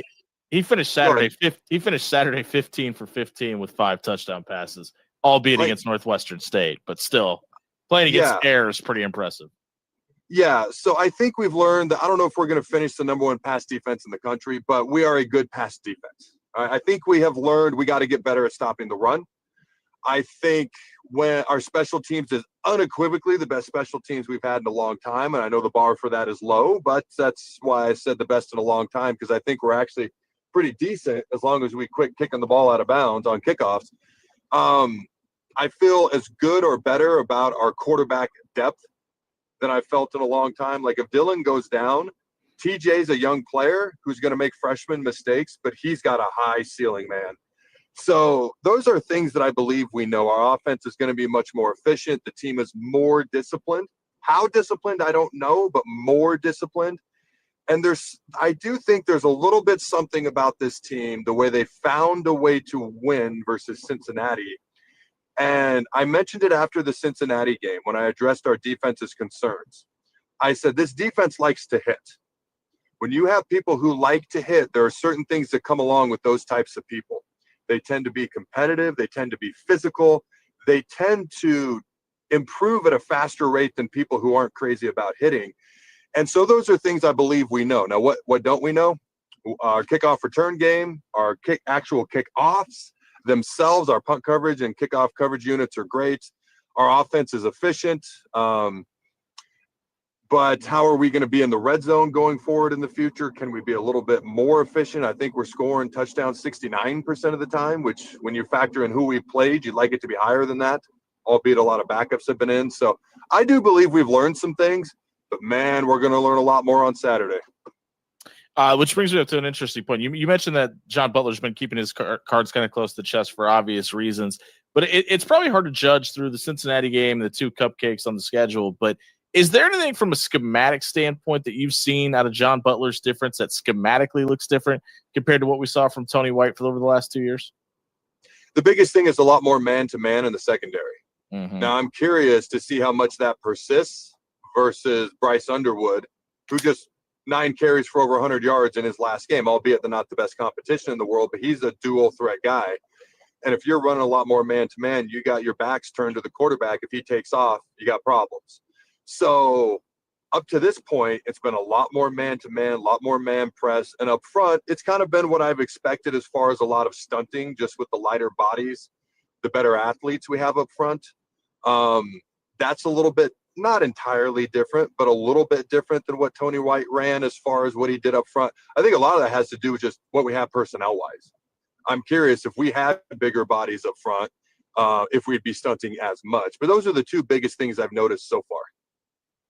All right, past is past. Let's get to what's coming. The big game, obviously, the early season game that everyone has circled. Michigan coming to town this weekend. Nebraska's already seen a running quarterback in Brendan Sorsby, and to me, it looked like it took them a long time to get that spy in there, to keep one of the backers in, to make sure he can't get outside and hurt you with his legs. Is that something you expect to see against Underwood, who's proven that he can do it with his legs? Oh, man, I don't know. The reason it took a long time is because defensive coordinators don't like doing it. Yeah. They don't want to take, like, basically you can play 11 on 10 a lot of times when it comes to the run game or even the pass game. If you don't have to worry about the quarterback running, you take a guy to spy, you're taking one of those guys out of defending the run and definitely out of in pass coverage. Now, I've always been like, well, the spy can just cover, any crossers or slants 5 yards in the middle of the field. That's always been my defensive line mentality when it comes to coverage on spy. So keep that in mind. But defensive coordinators don't like doing it. So they tend to not want to do it, which is why I'm so hesitant about what to expect when it comes to a spy on Saturday. If it were me, I would 100% have a spy because you don't have a great receiving core for Michigan. It's absolutely their weakest position group on the entire team. They're in the bottom half of the country when it comes to passing offense, when it comes to being graded as far as how they run their routes, things of that nature. You have a quarterback with an absurdly high ceiling and an equally low floor. He was had the worst quarterback rating in the entire country 2 weeks ago, albeit at Norman, Oklahoma. But my thought is if he can't run and you make him throw the ball versus our pass defense, like you put a spy there so he can't run and you make him throw the ball versus the number 1 pass defense in the country right now, I like that better than having an extra guy in coverage and maybe some leakiness if he takes off and runs. We're catching up with Adam Carriker of CarrikerChronicles.com here on After Hours. Adam, that leads me to my next question. For you on defense on Saturday, who is the most important guy on the field for Nebraska? Well, I don't know if there's a most important guy. It's the defensive line. It's stopping the run. In all the years I've covered Nebraska football, I don't think it's ever been so easy to say, hey, what's the single biggest key to winning this game as this game? It's stopping their run. Like it's literally key number 1 through 1,000 as far as Nebraska winning this game. And on the other side of the ball, this is certainly looking like the stiffest test for Nebraska's offense so far. This is a defense that has played pretty well up to this point. They limited Oklahoma in what they could do with a pretty dynamic quarterback in their own right. On the offensive side of the ball, is there anywhere you see where Oklahoma or where Michigan rather can maybe be gotten? You know, they've looked fairly solid. Even when they played Oklahoma, they only gave up 24 points. But I do think people have either didn't watch the Oklahoma game or they've forgotten. Oklahoma, they shot themselves in the foot. They had some penalties. They lost the turnover battle, and they had some special teams blunders. There was at least one, maybe two touchdowns left out there. Now, I don't know that Oklahoma beats Michigan. That would have made it 38-13 if they scored two more touchdowns. Like, Michigan's a better team than that. I'm not convinced they are as good as they were last year. If you think about what they did last year, winning in Columbus and then just curb stomping Alabama in the bowl game. And Michigan had about 4 million players out of that game due to guys opting out or injuries. Alabama was the healthy one and had guys who stayed because they were so young mostly. So for me, I think this is a good Michigan team. I don't know that they're as good as they've been, and they're very gettable in this game. When you look at the defense, their front seven is probably the strength of their team. Their defensive line is very good. But if you pay close attention, they've had some offsides and they've had some undisciplined things happen in their own right. And I think one of the biggest things Nebraska can do, I wouldn't say we've been explosive at times, take who we played into consideration. I would say we've been very efficient. Okay, we haven't punted in 2 games, which I'm sure you know, that we're very efficient. If we can stay efficient and capitalize on the mistakes that they've had defensively, just being undisciplined here and there, I think those can continue drives that otherwise might have been stalled, and we can get a few more points on the scoreboard than maybe we would have been in the past. This is something I've been wanting to ask you for a long time, and obviously with the NCAA football video game coming back, it's very topical. Did you have an appreciation for how overpowered you were as a player in the 06 video game? Well, hold on. Here's what I remember. Okay. I remember 2 things from that game. I remember I was a 92 overall, which I was fine with. Okay. Maybe they rounded down on a few things, but that's fine. My speed was an insulting 72. Just a slap in the face and a kick in the balls. Like, oh my gosh, I might as well have been an O-lineman. I don't remember what my strength was. You were unblockable, by the way. Yeah, I mean that was more it. If you just did a swim move, basically nobody in the country could stop you. Well, that seems accurate. I mean, now I think they did a great job. Yeah. Okay. Just wanted to throw that out there. Hey, obviously you guys are just adding to the resume and the team over there at CharacterChronicles.com. If somebody's heading over to the website for the first time, what can they expect as far as Nebraska coverage from CharacterChronicles.com? Yeah, CharacterChronicles.com is an eclectic mix of things. We have podcasts, we have writers writing some great informative articles. We've got highlight videos, press conference coverage, post-game picks that we'll be putting up, especially after the game this weekend. So it's a lot of really, really cool things. And if there's stuff you're trying to learn or find out or figure out when it comes to Husker sports in general, head over to CharacterChronicles.com.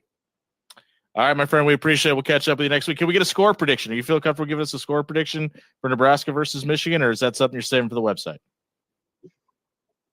I'm putting out my preview and prediction show tonight, so that's okay. Right. When I first sat down to kind of analyze this game, I don't think I've ever spent more time analyzing an opponent than I have Michigan. Not Colorado, not anybody else we've ever played. I don't know why. I just got really into the weeds on this one and learned a whole bunch of stuff. The score that popped into my head immediately was 24-21. Wow. And 4 hours later, all this recon and deep dive information seeking that I did, I came up with the same score prediction, 24-21. I was like, you know what? Am I picking Nebraska just because I'm a homer? And I'm like, if we're ever going to beat them, like, they got a true freshman quarterback. They don't have their head coach. It's on our home field. We could fresh. If we don't beat them now, we may never beat them. And so that's why I've got the good guys 24 and the other guys 21. For more in-depth coverage like that, check out characterchronicles.com. Adam, we appreciate it. We'll catch up with you next week. Yep. Thanks for having me.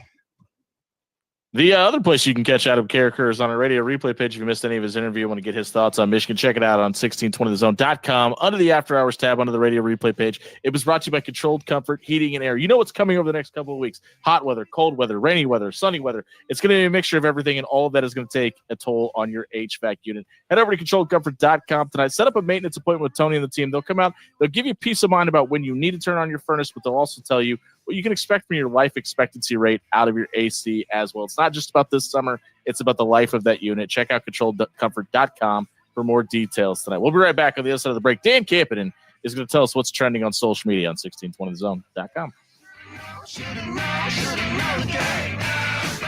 Hey, everybody, it's John here for Paul Davis Restoration. You know what happens in Nebraska. Freeze, thaw, concrete breaks down, foundations can be damaged. You end up with a leak somewhere in your house. If that's the case for you, you need to get a hold of Paul Davis. They're going to be out to your house in a flash in the case of emergency, and they will get you fixed up and restore your home to the way it was before the damage ever happened. Water damage, mold mitigation, smoke damage, they do it all. They can get you fixed up and living your best life at home. Call Paul Davis Restoration.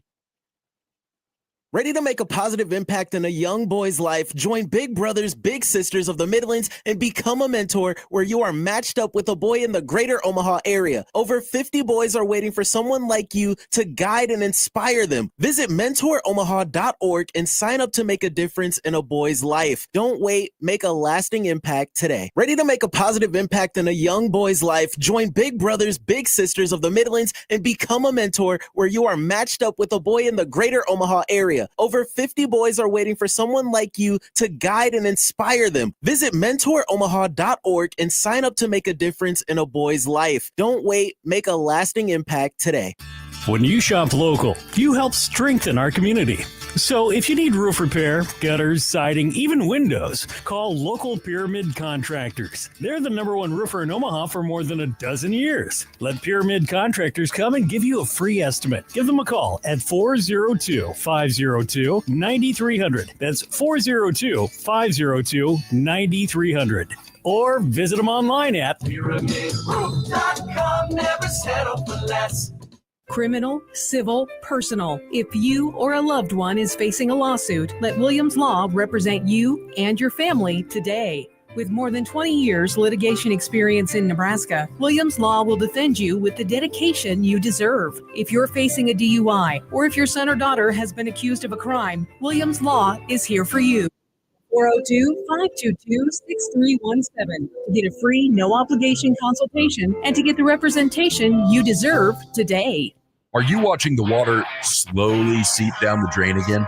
Go with a local solution. Go with Trusted. AX Plumbing is here to help. With over 20 years of serving the metro area, AX Plumbing can do it all, from residential to commercial. They can even help with the new build installation service. Head over to axpservice.com today. There's financing available to qualified buyers and military discount too. Check out axpservice.com today. AX Plumbing. They'll leave your place cleaner than they found it. Hey, neighbor. Oh, my gosh. Is your energy bill sky high again? When is it going to end? Not anymore. My old windows were so drafty, it felt like I had one open all the time. So I upgraded to Champion Windows. Champion Windows. Are they really that good? They're fantastic. Energy efficient, super durable, and backed by a lifetime guarantee. And right now, it's Champion's anniversary sale. They're celebrating over 72 years with 40% off new windows. Wait, 40% off? That's a serious deal. I know. I just went online and booked a free estimate. So easy. So if I need windows and act now, I can save 40%? Yep, but you gotta hurry. Call 877-GO-CHAMPION or visit ChampionSaveNow.com to schedule your free estimate. Champion's 40% off anniversary sale won't last long. Call 877-GO-CHAMPION or visit ChampionSaveNow.com. All discounts apply to our regular prices. Select styles apply. Minimum purchase required. Cannot be combined with other advertised offers. See store or website for details. Cross Strain Brewing Company, the official sponsor of One Beer Friday on 1620 The Zone, where beer is Nebraska fresh, never boring, and always evolving. Find them at the original location in La Vista, at their DraftWorks location downtown, or at crossstrainbrewing.com. This is where it happens. Long hikes with friends, kayaking adventures with family, more horseback riding, zipline gliding, rock face climbing, hammock camping fun than you could ever imagine. And it's all outdoors, amongst the trees and across the prairie, here beneath Nebraska skies. Plan an outing today at yournebraskaadventure.com. Sponsored by Nebraska Game and Parks, aired with the Nebraska Broadcasters Association and this station. Listen to Against the Spread with Kevin Todd and Randy Rosenblum, two of the nation's top sports handicappers. They turn outcomes into incomes. Against the Spread, Saturday morning from 8:30 to 9 and Sunday morning from 10 to 10:30 on 1620 The Zone. Now back to After Hours with Jimmy Allen on 1620 The Zone. If you're looking for a new career, we need a new producer because the Yahoo that runs this joint can't keep us on the clock. We're after the 7 o'clock hour already. We still are on the social media soundbite.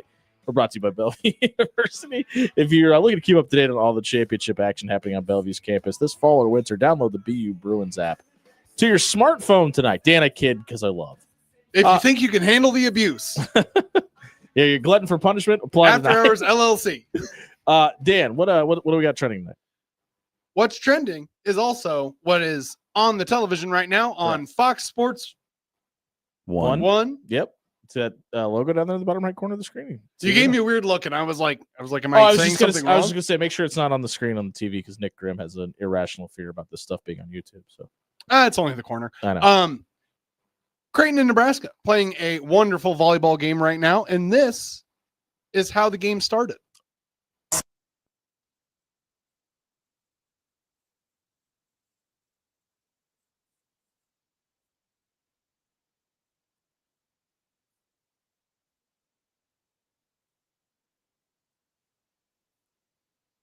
No, John Schreiner, am I right? He's no. Yes, Creighton does drop the first set out. Was it 25-19 was the final? The first, like, we were watching it live. Yeah, I didn't see the final. I just know Nebraska 25-17. Creighton went, Nebraska went on a run to close out the first set, but Jays lead the second set 1-0 right now. In a champion, the kids still saying lit. I think still lit these I don't days. know. It changes daily. The CHI Center is lit right now. I mean, we got the players are out dancing on the court. People are dancing in the stands. It's sold out. Hanging from the rafters, kids. Filled to the brim, as some would say. And I would just like to take this opportunity to say something really quick to the social media programs, or to the social media, what do you call them, coordinators for both programs. Creighton, hats off, claps for you. Thank you for including clips and actual highlights within your Twitter feed. Are we about to take a shot at the University of Nebraska? Yes, University of Nebraska. Shame on you. The photo shoot and the video, like little screen shoots that you did earlier in the season were very cool. Love the fact that they are in our state's capital. But if you could have some highlights on there, that would also be cool too. Because people use them for social. Jay's up 3-0 in the second set right now. We were talking about this, and the reason we decided to kind of start talking about this. What would be the case be if Nebraska, the number one team in the country, were to lose in Omaha to Creighton for the very first time ever in Danny Busboom Kelly's very first season? I don't know. I think Nebraska fans are rational enough to understand that both programs are very good. What a sentence. I think Nebraska fans are rational enough. I do. Okay. I think look, it's a hostile environment. It's a sold out crowd. Creighton, despite the 5-4 record, has played one of the toughest schedules in the country, maybe the toughest. They have played an insane schedule. I think they played 1, 2, 4, 5, 12 in the non-con. According to all my volleyball prep I've done this year, correct. The schedule up to this point for Creighton's been insane.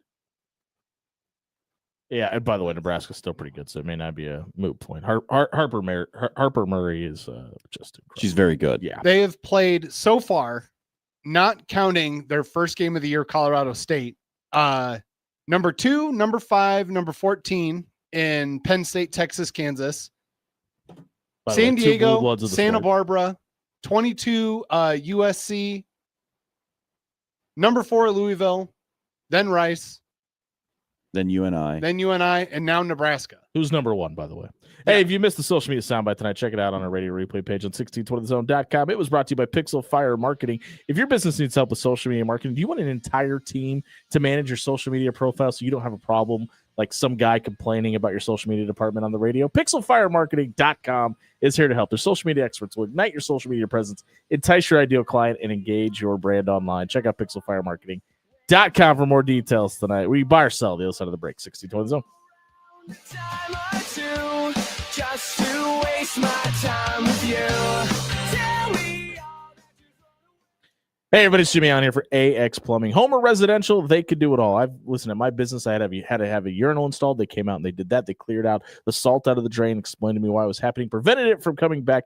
They replaced a wax ring under the toilet in my at my house. They were also able to water jet our entire line out. We hadn't had a single plumbing problem that wasn't caused by us. That's right. My wife broke the flusher on the back of our toilet. They came out, they replaced the entire system in the tank and told us that our toilet was very old, needed to be replaced soon. They could do that as well. No matter how big, how small your plumbing problems is, AXPService.com is here for you. AX Plumbing is locally owned and operated. They'll leave your home or business cleaner than they found it. Life is unpredictable, with seasonal storms and plumbing issues hiding around every corner. You can't predict the future. So when life happens, go with a trusted, reputable company like Paul Davis Restoration. Fire, water, mold, or storm damage can all be restored by Paul Davis Restoration. Don't live in the aftermath of tragedy. Restore your home today. Call Paul Davis Restoration at 402-553-0373 today. Are you dreaming of your business dominating local Google searches, drawing in customers effortlessly? Look no further. I'm Courtney, the Google gal from Pixel Fire Marketing. Need assistance with your Google business profile? From verification to getting more reviews, fixing maps to tackling annoying Google calls? I've got you covered. Your profile sets you apart and ensures you're the top choice for local customers. Visit fixmygbp.com for our $297 special offer. Visit fixmygbp.com for more details. The real game changer in college athletics, it's coaches. And at Bellevue University, there is an experienced team of coaches who know you both as an athlete and as a person. Plus, there are student coach advisors who are there to provide individualized academic support every step of the way as you progress towards your degree. At Bellevue University, you're not just another athlete. You belong. We're for you and for college sports. Visit BUBruins.com. It's golf season, and Jerry Ryan is your one-stop shop to get out on the links this summer. With options from Johnny O, Roan, Peter Millar, and Mizzen and Main, he'll be the sharpest dressed guy in your foursome. Stop in and let John, Dan, Jake, Deanne, and Monier the Tailor get you ready for the golf outing circuit or your big wedding this summer. At Jerry Ryan's, we bring out the best in you.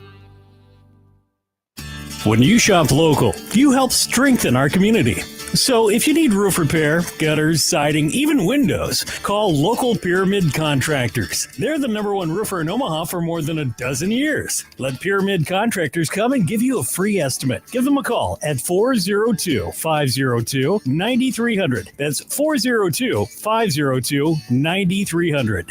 Or visit them online at PyramidRoof.com. Never settle for less. Every tree tells a story. At Lanahaw, we've been growing robust, healthy plants and trees for generations. Fall is the best time to plant. Experience the colors, the beauty, and the savings this season at Lanahaw's Garden Center, 192nd and Center. Husker coverage on 1620 The Zone is powered by Skradsky Heating and Cooling. Skradsky Heating and Cooling is locally and family owned. Visit heatomaha.com to find out about the Skradsky difference. And listen to 1620 The Zone for the best Husker coverage in Omaha.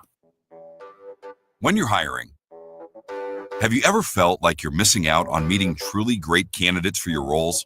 It seems impossible to find them, but they have to be out there somewhere, right? Well, they're not hard to find when you know where to go. And that place is ZipRecruiter. And right now, you can try ZipRecruiter for free at ZipRecruiter.com/radio. ZipRecruiter helps 10 million people with their job search every day. And because these people are actively looking for jobs just like yours, it's easy to find the right person right away. In fact, 4 out of 5 employers who post on ZipRecruiter get a quality candidate within the first day. But if you're not using ZipRecruiter, you're missing out. So see what it's like when the impossible is easy. When you go to ZipRecruiter.com/radio right now to try ZipRecruiter for free. Once again, that's ZipRecruiter.com/radio.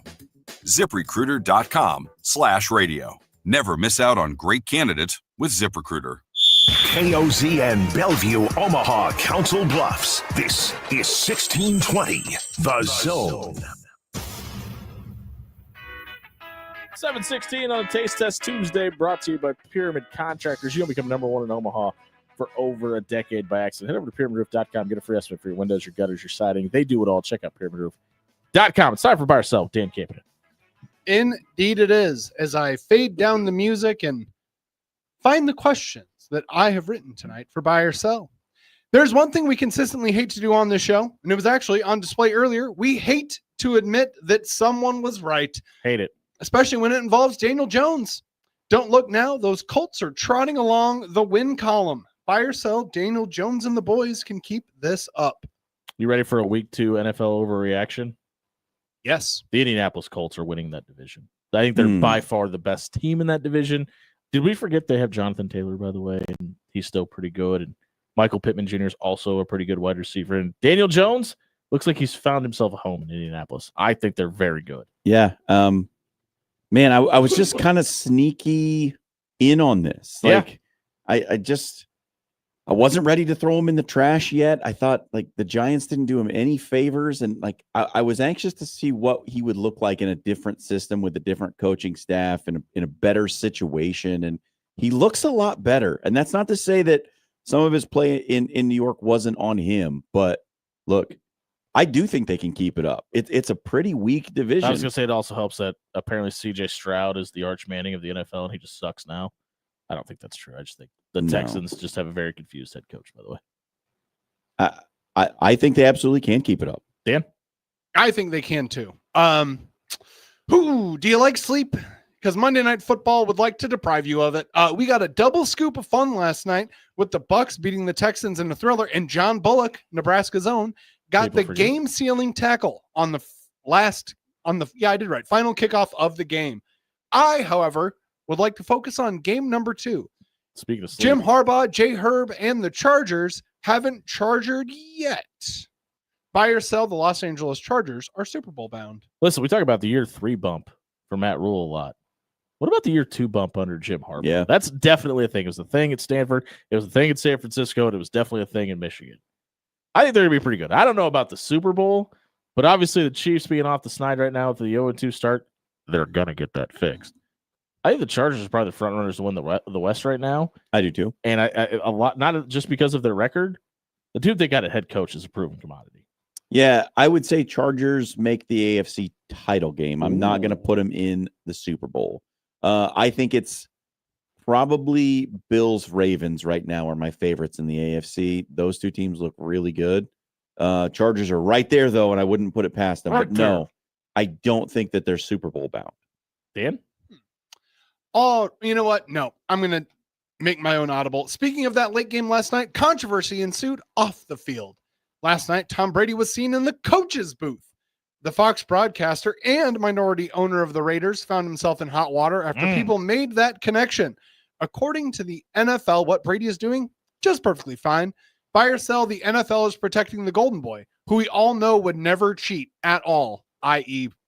flat footballs. Deflategate, Spygate, Watergate. I don't know. He wasn't involved in that, but his wife would have surprised you.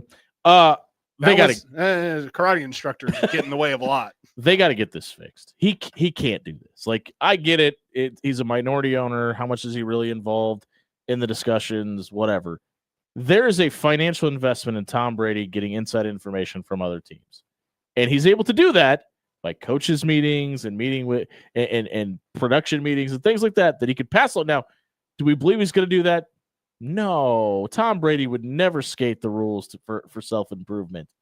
They can't allow this to continue. Let me tell you where like from my side of the aisle here, when you have as a broadcaster a meeting with a coach, you are expected to operate with a certain level of confidentiality. Yeah. Because when you're speaking to those coaches, they may divulge information that they expect you not to let out, not to release, not to act on, at least until the game starts, right? And I always start my coach interviews with, hey, everything we say here stays confidential until the game starts. And if there's a particular thing I have a question about that I know is sensitive, I'll say, this is for my own knowledge. Like it doesn't go to air. What's the deal with this, right? And you build up that trust over time with the coaches that you talk to on a regular basis, and they're willing to give you a little bit more. They're willing to let you inside the circle, so to speak, Sure. right? Tom Brady being in this spot and getting access to coaches in that way, getting access to players in that way, that can really harm what happens for broadcasters. Not like the owner player stuff. Push that all aside for a second, because that's obviously a big problem. There's red flag number one. For the broadcasting profession, this could be bad, because if Brady somehow like breaks that circle of trust that so many broadcasters have built up with goodwill over the years, like that might harm the profession. Is it time for us to start asking, does Tom Brady have money problems? Between like doing the stuff for Fox, agreeing to go over to Saudi Arabia with Riyadh Seasons and do the flag football thing, the ownership stuff with the Raiders, like all this stuff that he's seemingly doing seems to be a cry that he needs money, right? He's minority owner of a soccer team now too, isn't he? He is, yes. Yeah. Yep.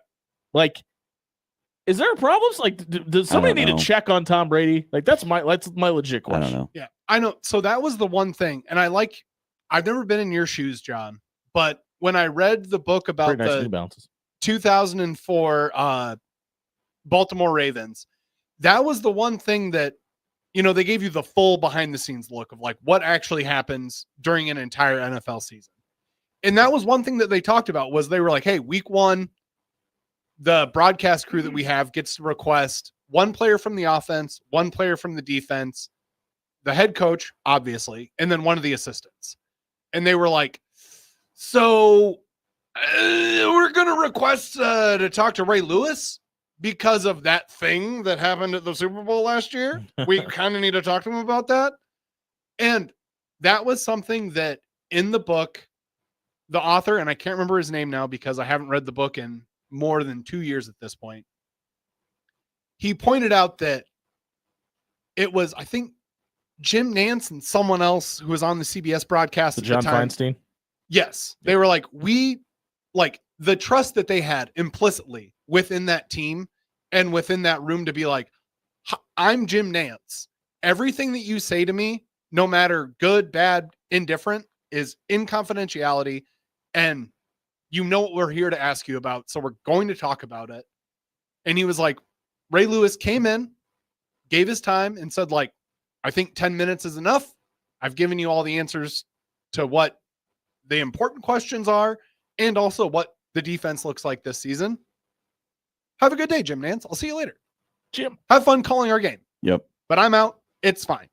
So that's a weird aspect. And then just from looking forward into the season, now most of his prep that he probably got and all the dirt that he wanted to give is probably out the window now, considering that he did I believe he did the Commanders Giants game to start the season. Yes. They don't have Jane Daniels anymore, so yes, probably they do. 90% of his stuff that he Dude, I talked have about. Burrow and Jaden Daniels in 4 combined fantasy football leagues. Joe Burrow was my backup. We got to get to Brian Munson from Husker Online on 3. If you missed Buy or Sell tonight, check it out on our radio replay page on 1620thezone.com. It was brought to you by Controlled Comfort Heating and Air. You know fall's coming. It was hot out today. It's going to start getting colder.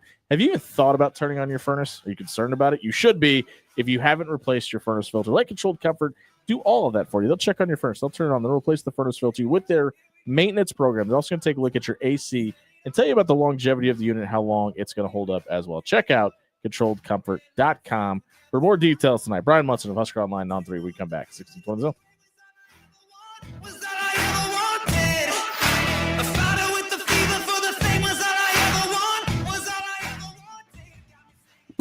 Hey, everybody, it's John here for Pasta Amore. Let me tell you about the fine food that the folks at Pasta Amore sent us tonight. The chicken parm. Okay, I am a bit of a chicken parm aficionado. I love a good chicken parm, and this is one of the best I've ever had. It was so crispy, so moist. The sauce has a sweet, tangy, almost a rich flavor to it with the cheese on. It was so good. You got to get to Pasta Amore and try that chicken parm that they have out there. They gave us the pumpkin lasagna. They gave us some spaghetti with the marinara sauce. And I have told you already about the focaccia at Pasta Amore. It is so good. And I'm telling you right now, if you want a great date night spot, they got a great wine list, one of the best in the metro, hand-picked great wines. Get to Pasta Amore. Make your reservations.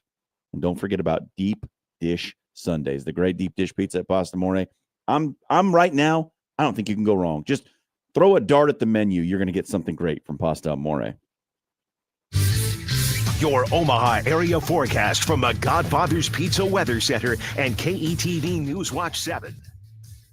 Some spotty showers and thunderstorms will be around through a lot of the afternoon hours today, but once we get past sunset, these will break up more, and we actually might not see any more rain until we get into your Wednesday morning, where we'll have spotty showers and thunderstorms on and off throughout the majority of your Wednesday with a high temperature in the lower 80s. I'm meteorologist Luke Vickery, KETV News Watch 7. Life is unpredictable, with seasonal storms and plumbing issues hiding around every corner. You can't predict the future. So when life happens, go with a trusted, reputable company like Paul Davis Restoration. Fire, water, mold, or storm damage can all be restored by Paul Davis Restoration. Don't live in the aftermath of tragedy. Restore your home today. Call Paul Davis Restoration at 402-553-0373 today. If you're looking for an authentic Italian experience, look no further than Pasta Amore. For 4 decades, Pasta Amore has been keeping the spark alive for couples in the Omaha area with their homemade pasta, made fresh every day. Our hand-picked selection of exceptional wines will put the nightcap on your evening that you expect. Open every day at 4. Stop by Pasta Amore in Rockbrook Village and enjoy dining in a romantic dining room or relax on our shaded patio. When your home fills up with family, Allo Fiber makes sure that space is a happy place for everyone. Allo Fiber experts install it all, and full service means step-by-step support, guiding you through everything so you can stay connected to what matters, and the family can always feel at home. Put the game on, and don't worry about your Wi-Fi calling a timeout. Better TV and internet service is one connection away. Call Allo at 866-481-2556 or visit allofiber.com. Are you watching the water slowly seep down the drain again? Go with a local solution. Go with Trusted. AX Plumbing is here to help. With over 20 years of serving the metro area, AX Plumbing can do it all, from residential to commercial. They can even help with the new build installation service. Head over to axpservice.com today. There's financing available to qualified buyers and military discount too. Check out axpservice.com today. AX Plumbing. They'll leave your place cleaner than they found it. Criminal, civil, personal. If you or a loved one is facing a lawsuit, let Williams Law represent you and your family today. With more than 20 years litigation experience in Nebraska, Williams Law will defend you with the dedication you deserve. If you're facing a DUI or if your son or daughter has been accused of a crime, Williams Law is here for you. Call 402-522-6317 to get a free, no-obligation consultation and to get the representation you deserve today. Host is roasting every morning. Host is roasting every day. Post Coffee is on a mission to invigorate every workplace with a blend of bold flavors and unforgettable service, creating moments with our coffee, water, and food services that spark joy, productivity, and connection. Call Host Coffee today. Proudly serving Nebraska since 1972. Host Coffee is always roasting something good for you. Cross Strain Brewing Company, the official sponsor of One Beer Friday on 1620 The Zone, where beer is Nebraska fresh, never boring, and always evolving. Find them at the original location in La Vista, at their DraftWorks location downtown, or at crossstrainbrewing.com. Hey guys, Matt McMaster here, and football is back, and so is your shot at big wins with DraftKings Pick 6, the official daily fantasy partner of the NFL. Your game day instincts can score you real money fast, and here's the play. Just pick more or less on 2 or more player stats from breakout rookies to elite quarterbacks and unlock the upside every snap brings. The better your calls, the bigger your payout. And here's the kickoff bonus. New DraftKings customers get $50 in bonus picks with just a $5 entry this season. Play your player instincts. Download the DraftKings Pick 6 app now and use code 1620. That's code 1620. Play just $5, get $50 in Pick 6 bonus picks. Make the call, ride the upside in partnership with DraftKings Pick 6. The crown is yours. Gambling problem? Call 1-800-GAMBLER. Must be 18 plus. Age and eligibility restrictions vary by jurisdiction. Void where prohibited. 1 per new customer. Bonus awarded as non-withdrawable Pick 6 bonus picks that expire in 14 days. Limited time offer. See terms at pick6.draftkings.com/promos. The model year-end sales event at Acura of Omaha is going on now with more than 100 new Acuras to choose. Acura of Omaha, 4211 South 144th Street, always open at AcuraofOmaha.com. Now back to After Hours with Jimmy Allen on 1620 The Zone. Somebody once told me the world is gonna roll me. I ain't the sharpest tool in the shed. She was looking kind of dumb with her finger and her thumb in the shape of 7:32 on a Tuesday night here at 1620 Zone, brought to you by Pyramid Contractors. Head over to pyramidroof.com. Get a free estimate for your windows, your roof, your gutters. They're excited they can do it all. Check out pyramidroof.com tonight. Brian Munster from Husker Online on 3 now joins us. B. Munster, good evening, sir. How are you? What's up, man? Nebraska has a 4-game win streak for the first time since 2016. Obviously, competition gets a little stiffer this weekend, but what did you make of Nebraska's 2 dominant performances against the likes of Akron and Houston, Christian? I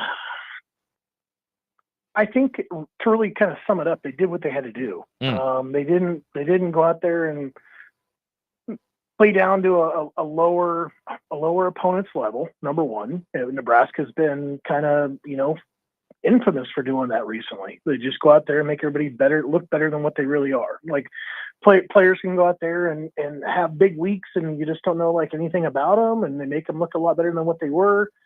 And I think the other side of it is too is like they were good with just managing the game, taking the things that would come to them. They didn't turn the ball over. I think the one part that needs to be mentioned that probably would get overlooked, Nebraska's special teams has been really good. And I think it's the number 1 rated crew in the country right now, the special teams unit is. So I think all in all, we've had some questions answered, when it comes to like how things are going to kind of work with Dana and Dylan. I think that obviously, that Mike Eckler is the real deal. Special teams look shored up.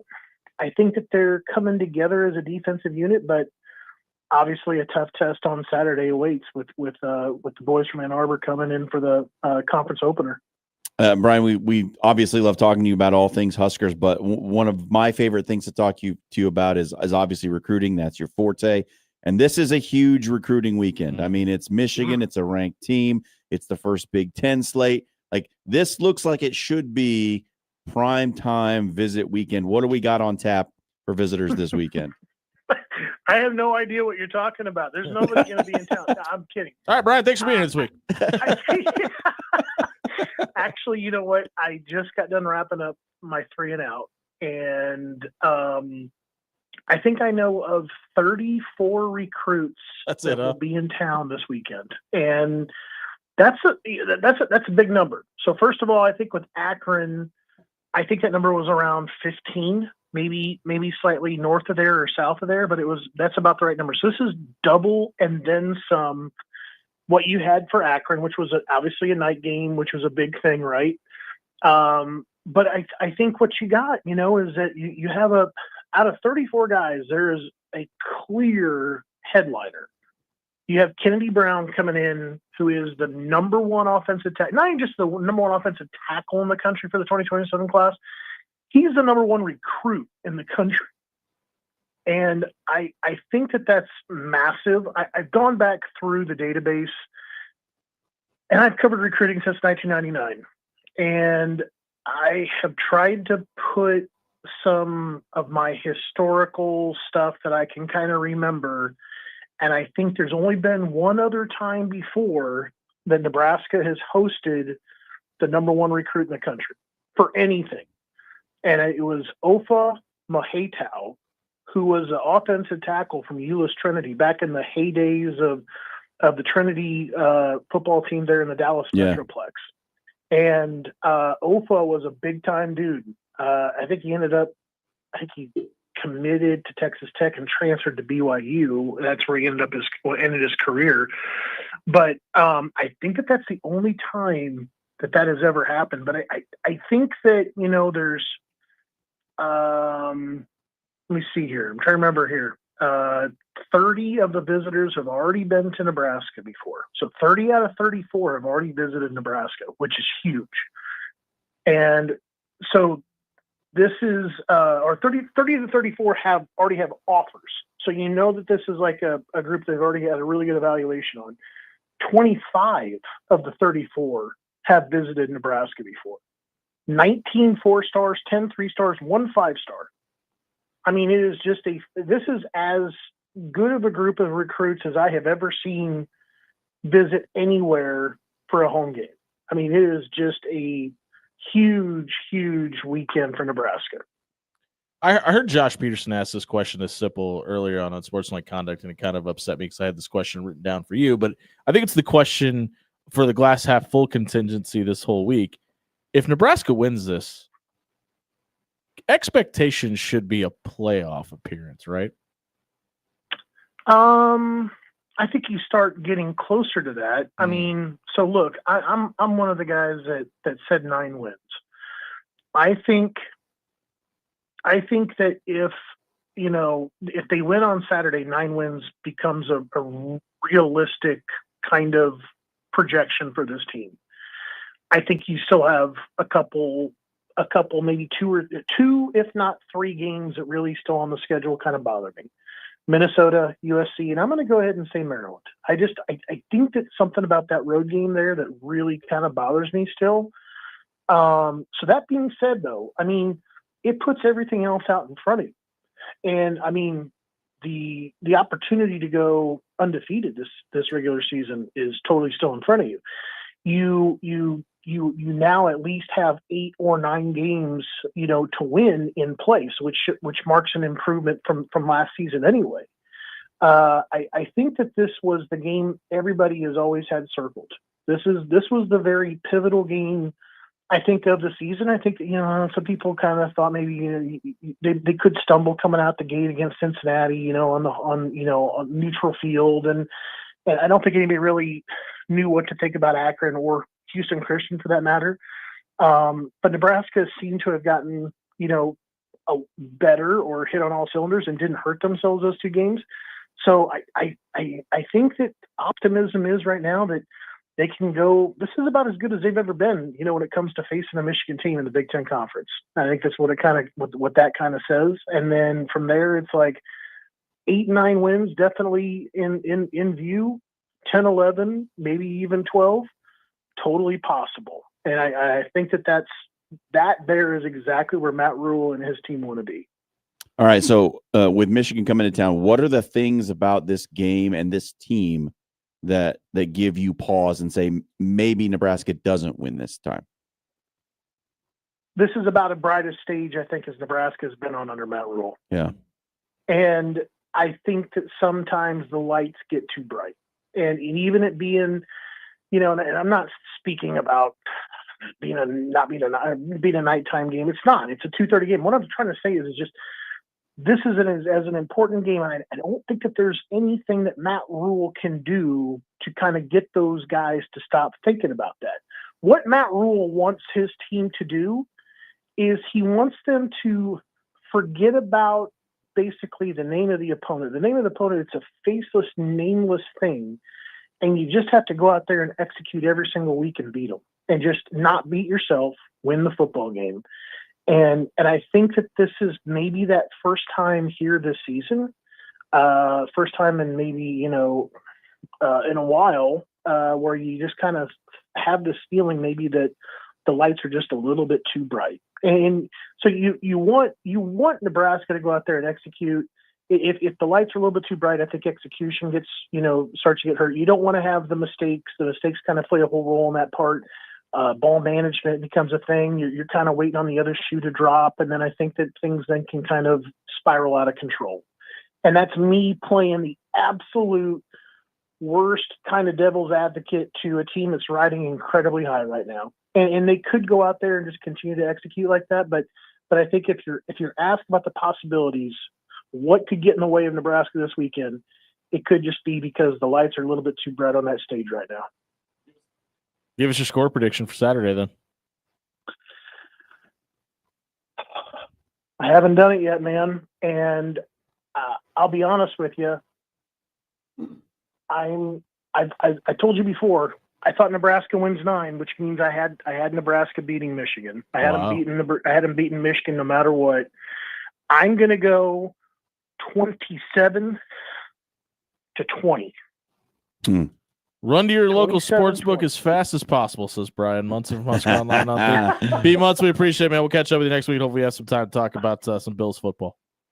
Yep, later, guys. That's Brian Munson from Husker Online. If you missed his thoughts tonight on Michigan, check it out on our radio replay page on 1620thezone.com. It was brought to you by Paul Davis Restoration. Seasonal storm's not quite done yet. It's going to storm for the next 6 days. If you're affected in your home, maybe lightning strike your house to catch on fire, maybe you got some water buildup behind the windows and you start to see some mold mitigation showing up, whatever it may be, you need to save this number, 402-553-0373. When you have to call it, it's going to be the worst day of your life. You need somebody that's going to have your back and help restore your home to the way it was for any damage happened. Check it out. Give them a call at 402-553-0373. It's Paul Davis Restoration.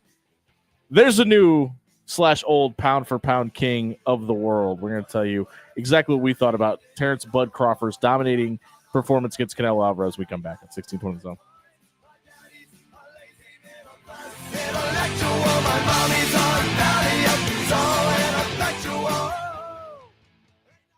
At Timber, they don't just give you a place to go for lunch or dinner. They give you an experience from their bold, smoky flavors prepared in the open concept kitchen where you get to watch the magic happen to the relaxing umbrella-shaded patio. There's something for everyone at Timber. Join them for brunch every Saturday and Sunday from 9:30 to 2, plus happy hour from 2 to 5:30 Monday through Saturday, and 2 to close on Sunday. Timberwood Fire Bistro in the heart of Omaha at 84th and Pacific. Ready to make a positive impact in a young boy's life? Join Big Brothers Big Sisters of the Midlands and become a mentor where you are matched up with a boy in the greater Omaha area. Over 50 boys are waiting for someone like you to guide and inspire them. Visit mentoromaha.org and sign up to make a difference in a boy's life. Don't wait. Make a lasting impact today. Are you ready for the game changer of the day? Bellevue University has a new state-of-the-art 72,000 square foot field house featuring premium courts, generous fan seating, top-tier locker rooms, dedicated athletic training, and a strength and conditioning space, plus a whole lot more. It's not just a venue, it's a home court advantage. We're for you and for college sports. Visit BUBruins.com. It's golf season, and Jerry Ryan is your one-stop shop to get out on the links this summer. With options from Johnny O, Roan, Peter Millar, and Mizzen and Main, you'll be the sharpest dressed guy in your foursome. Stop in and let John, Dan, Jake, Deanne, and Monier the Tailor get you ready for the golf outing circuit or your big wedding this summer. At Jerry Ryan's, we bring out the best in you. When you shop local, you help strengthen our community. So if you need roof repair, gutters, siding, even windows, call Local Pyramid Contractors. They're the #1 roofer in Omaha for more than a dozen years. Let Pyramid Contractors come and give you a free estimate. Give them a call at 402-502-9300. That's 402-502-9300. Or visit them online at PyramidRoof.com. Never settle for less. Are you watching the water slowly seep down the drain again? Go with a local solution. Go with trusted. AX Plumbing is here to help. With over 20 years of serving the metro area, AX Plumbing can do it all, from residential to commercial. They can even help with the new build installation service. Head over to axpservice.com today. There's financing available to qualified buyers and military discount too. Check out axpservice.com today. AX Plumbing. They'll leave your place cleaner than they found it. Life doesn't wait, and neither should you. Aleve can help you deal with pain less throughout your day. Whether it's a long day on your feet, a demanding workout, or everyday aches and pains, you need relief that can keep up when pain persists. Aleve is here for you with longer-lasting body pain relief compared to leading OTC-branded pain relievers. With just one pill, Aleve lasts up to 12 hours. Don't let those aches hold you back from doing what's important to you. Use as directed. This Thursday, 1620 The Roundtable commences at Oscar's Pizza and Sports Grill, presented by Union Bank and Trust, where your money has people. The Connor Happer Show and Unsportsmanlike Conduct are live from Oscar's at 173rd and Center. During the noon hour, all our hosts are together for a 1620 The Roundtable discussion, breaking down the Huskers' non-conference play and preview the Big Ten Conference action ahead. It's 1620 The Roundtable, presented by Union Bank and Trust. You are listening to After Hours with Jimmy Allen on 1620 The Zone.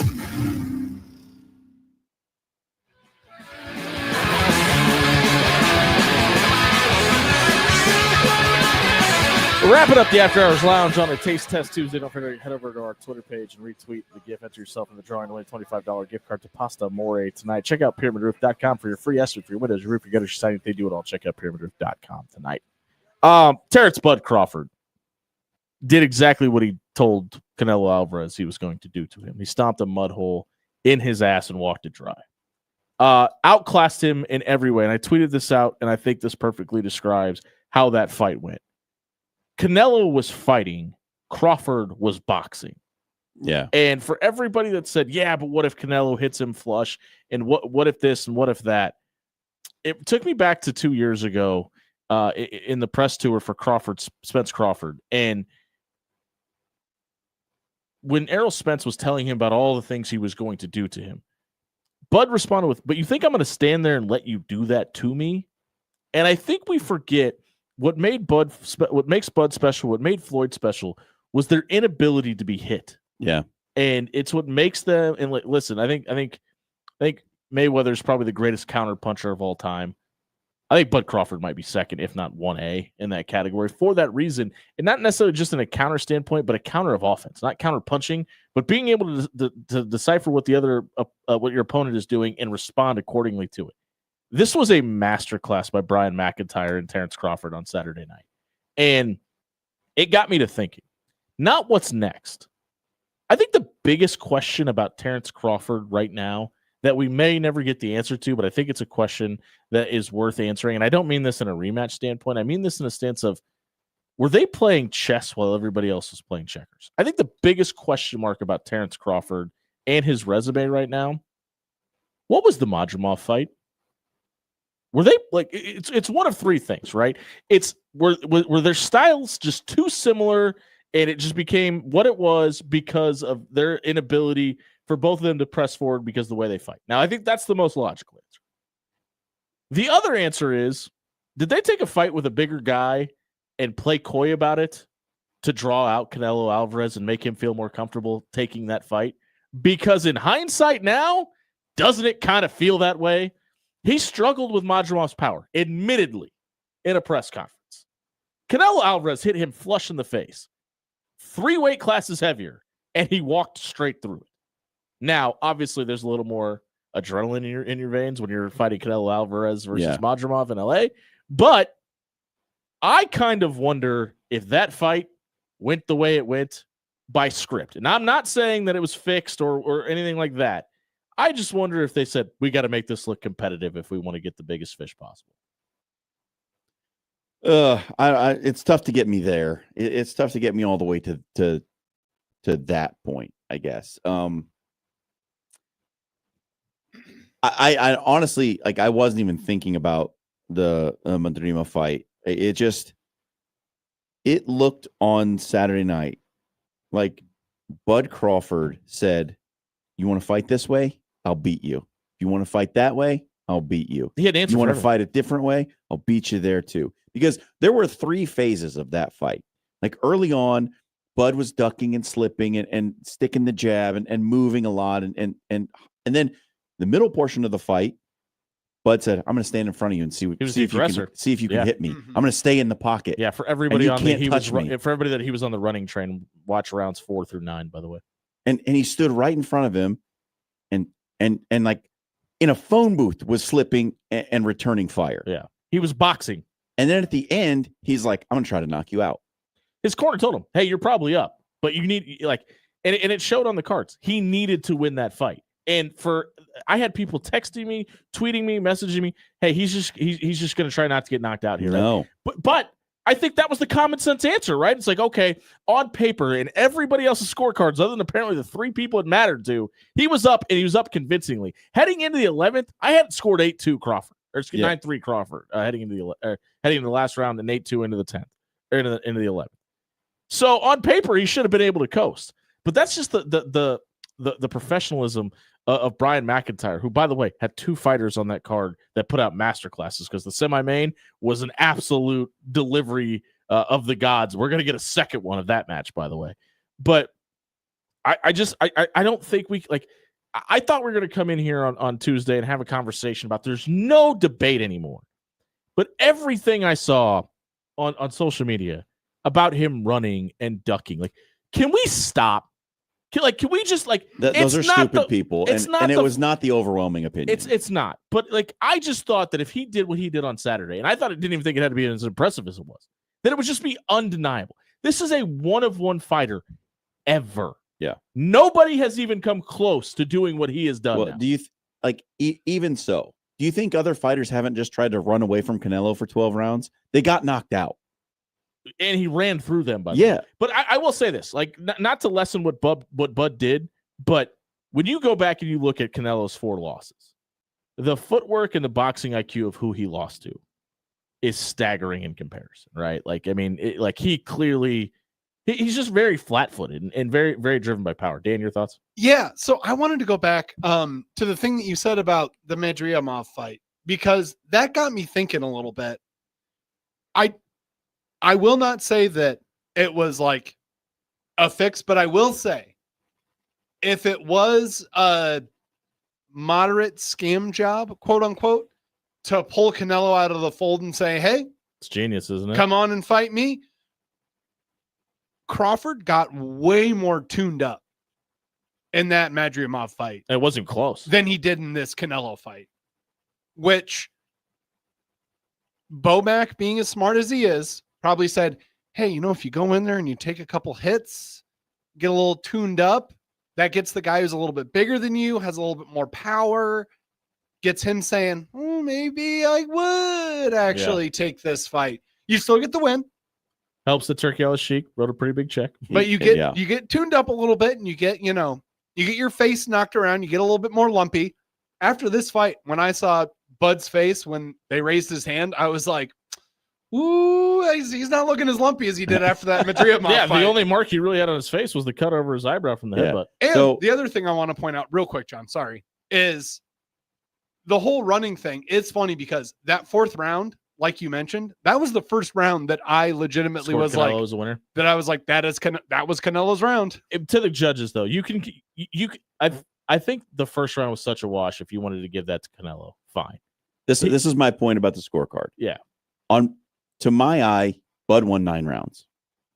I'll if you want to say Canelo won the first, I'll give you 8 rounds for Bud.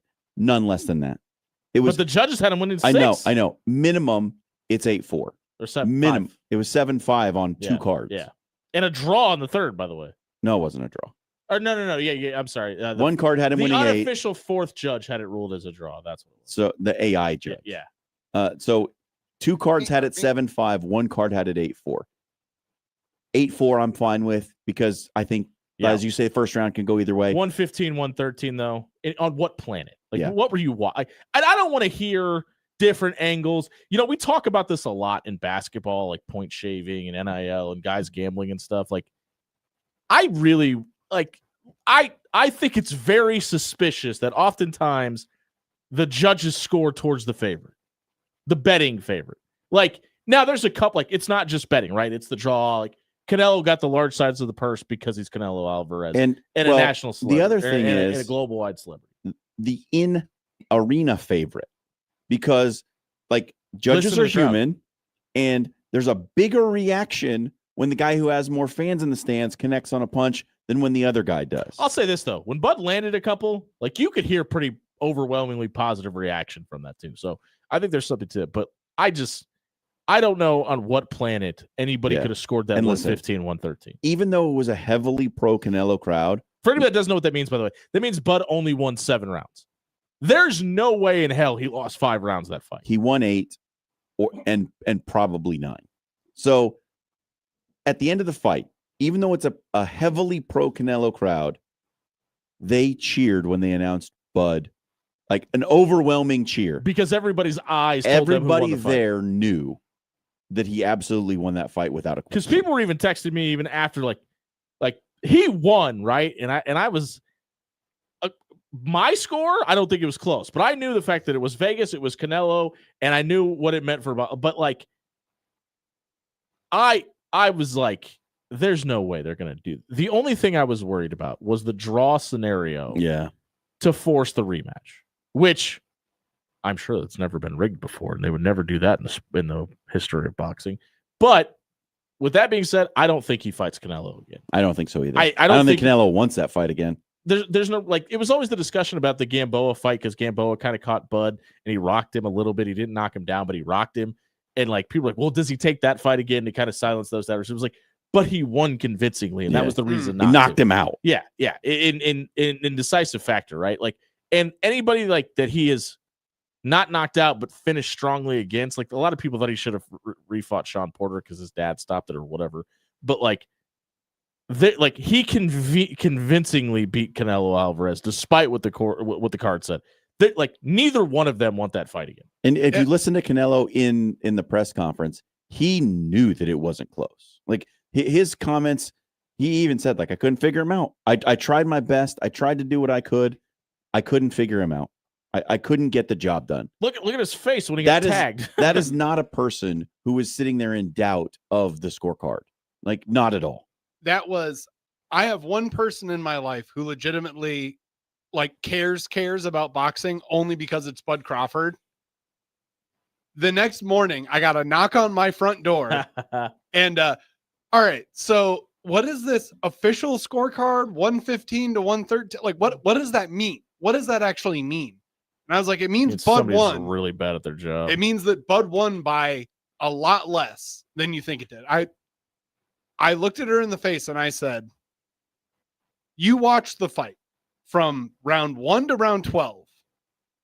The entire time, what did you think? And she said, well, I thought that Crawford won pretty much every single round. And I went, there you go. Yeah, that means the person scored the fight did not think. I was like, fun fact, you're better at your job than most boxing judges are. And I've heard a lot of people this week talking about, well, they need to turn in their scorecards after every round. Don't do that.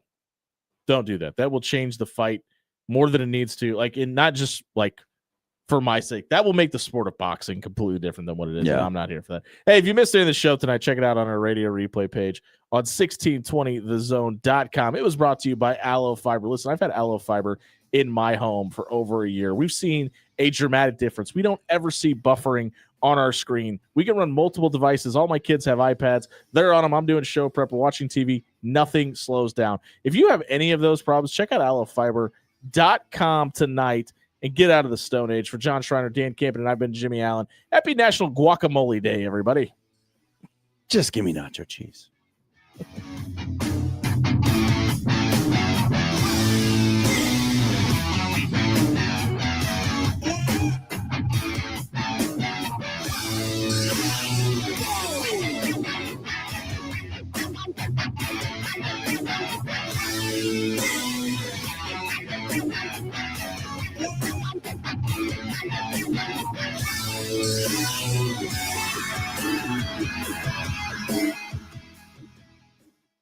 Are you dreaming of your business dominating local Google searches, drawing in customers effortlessly? Look no further. I'm Courtney, the Google gal from Pixel Fire Marketing.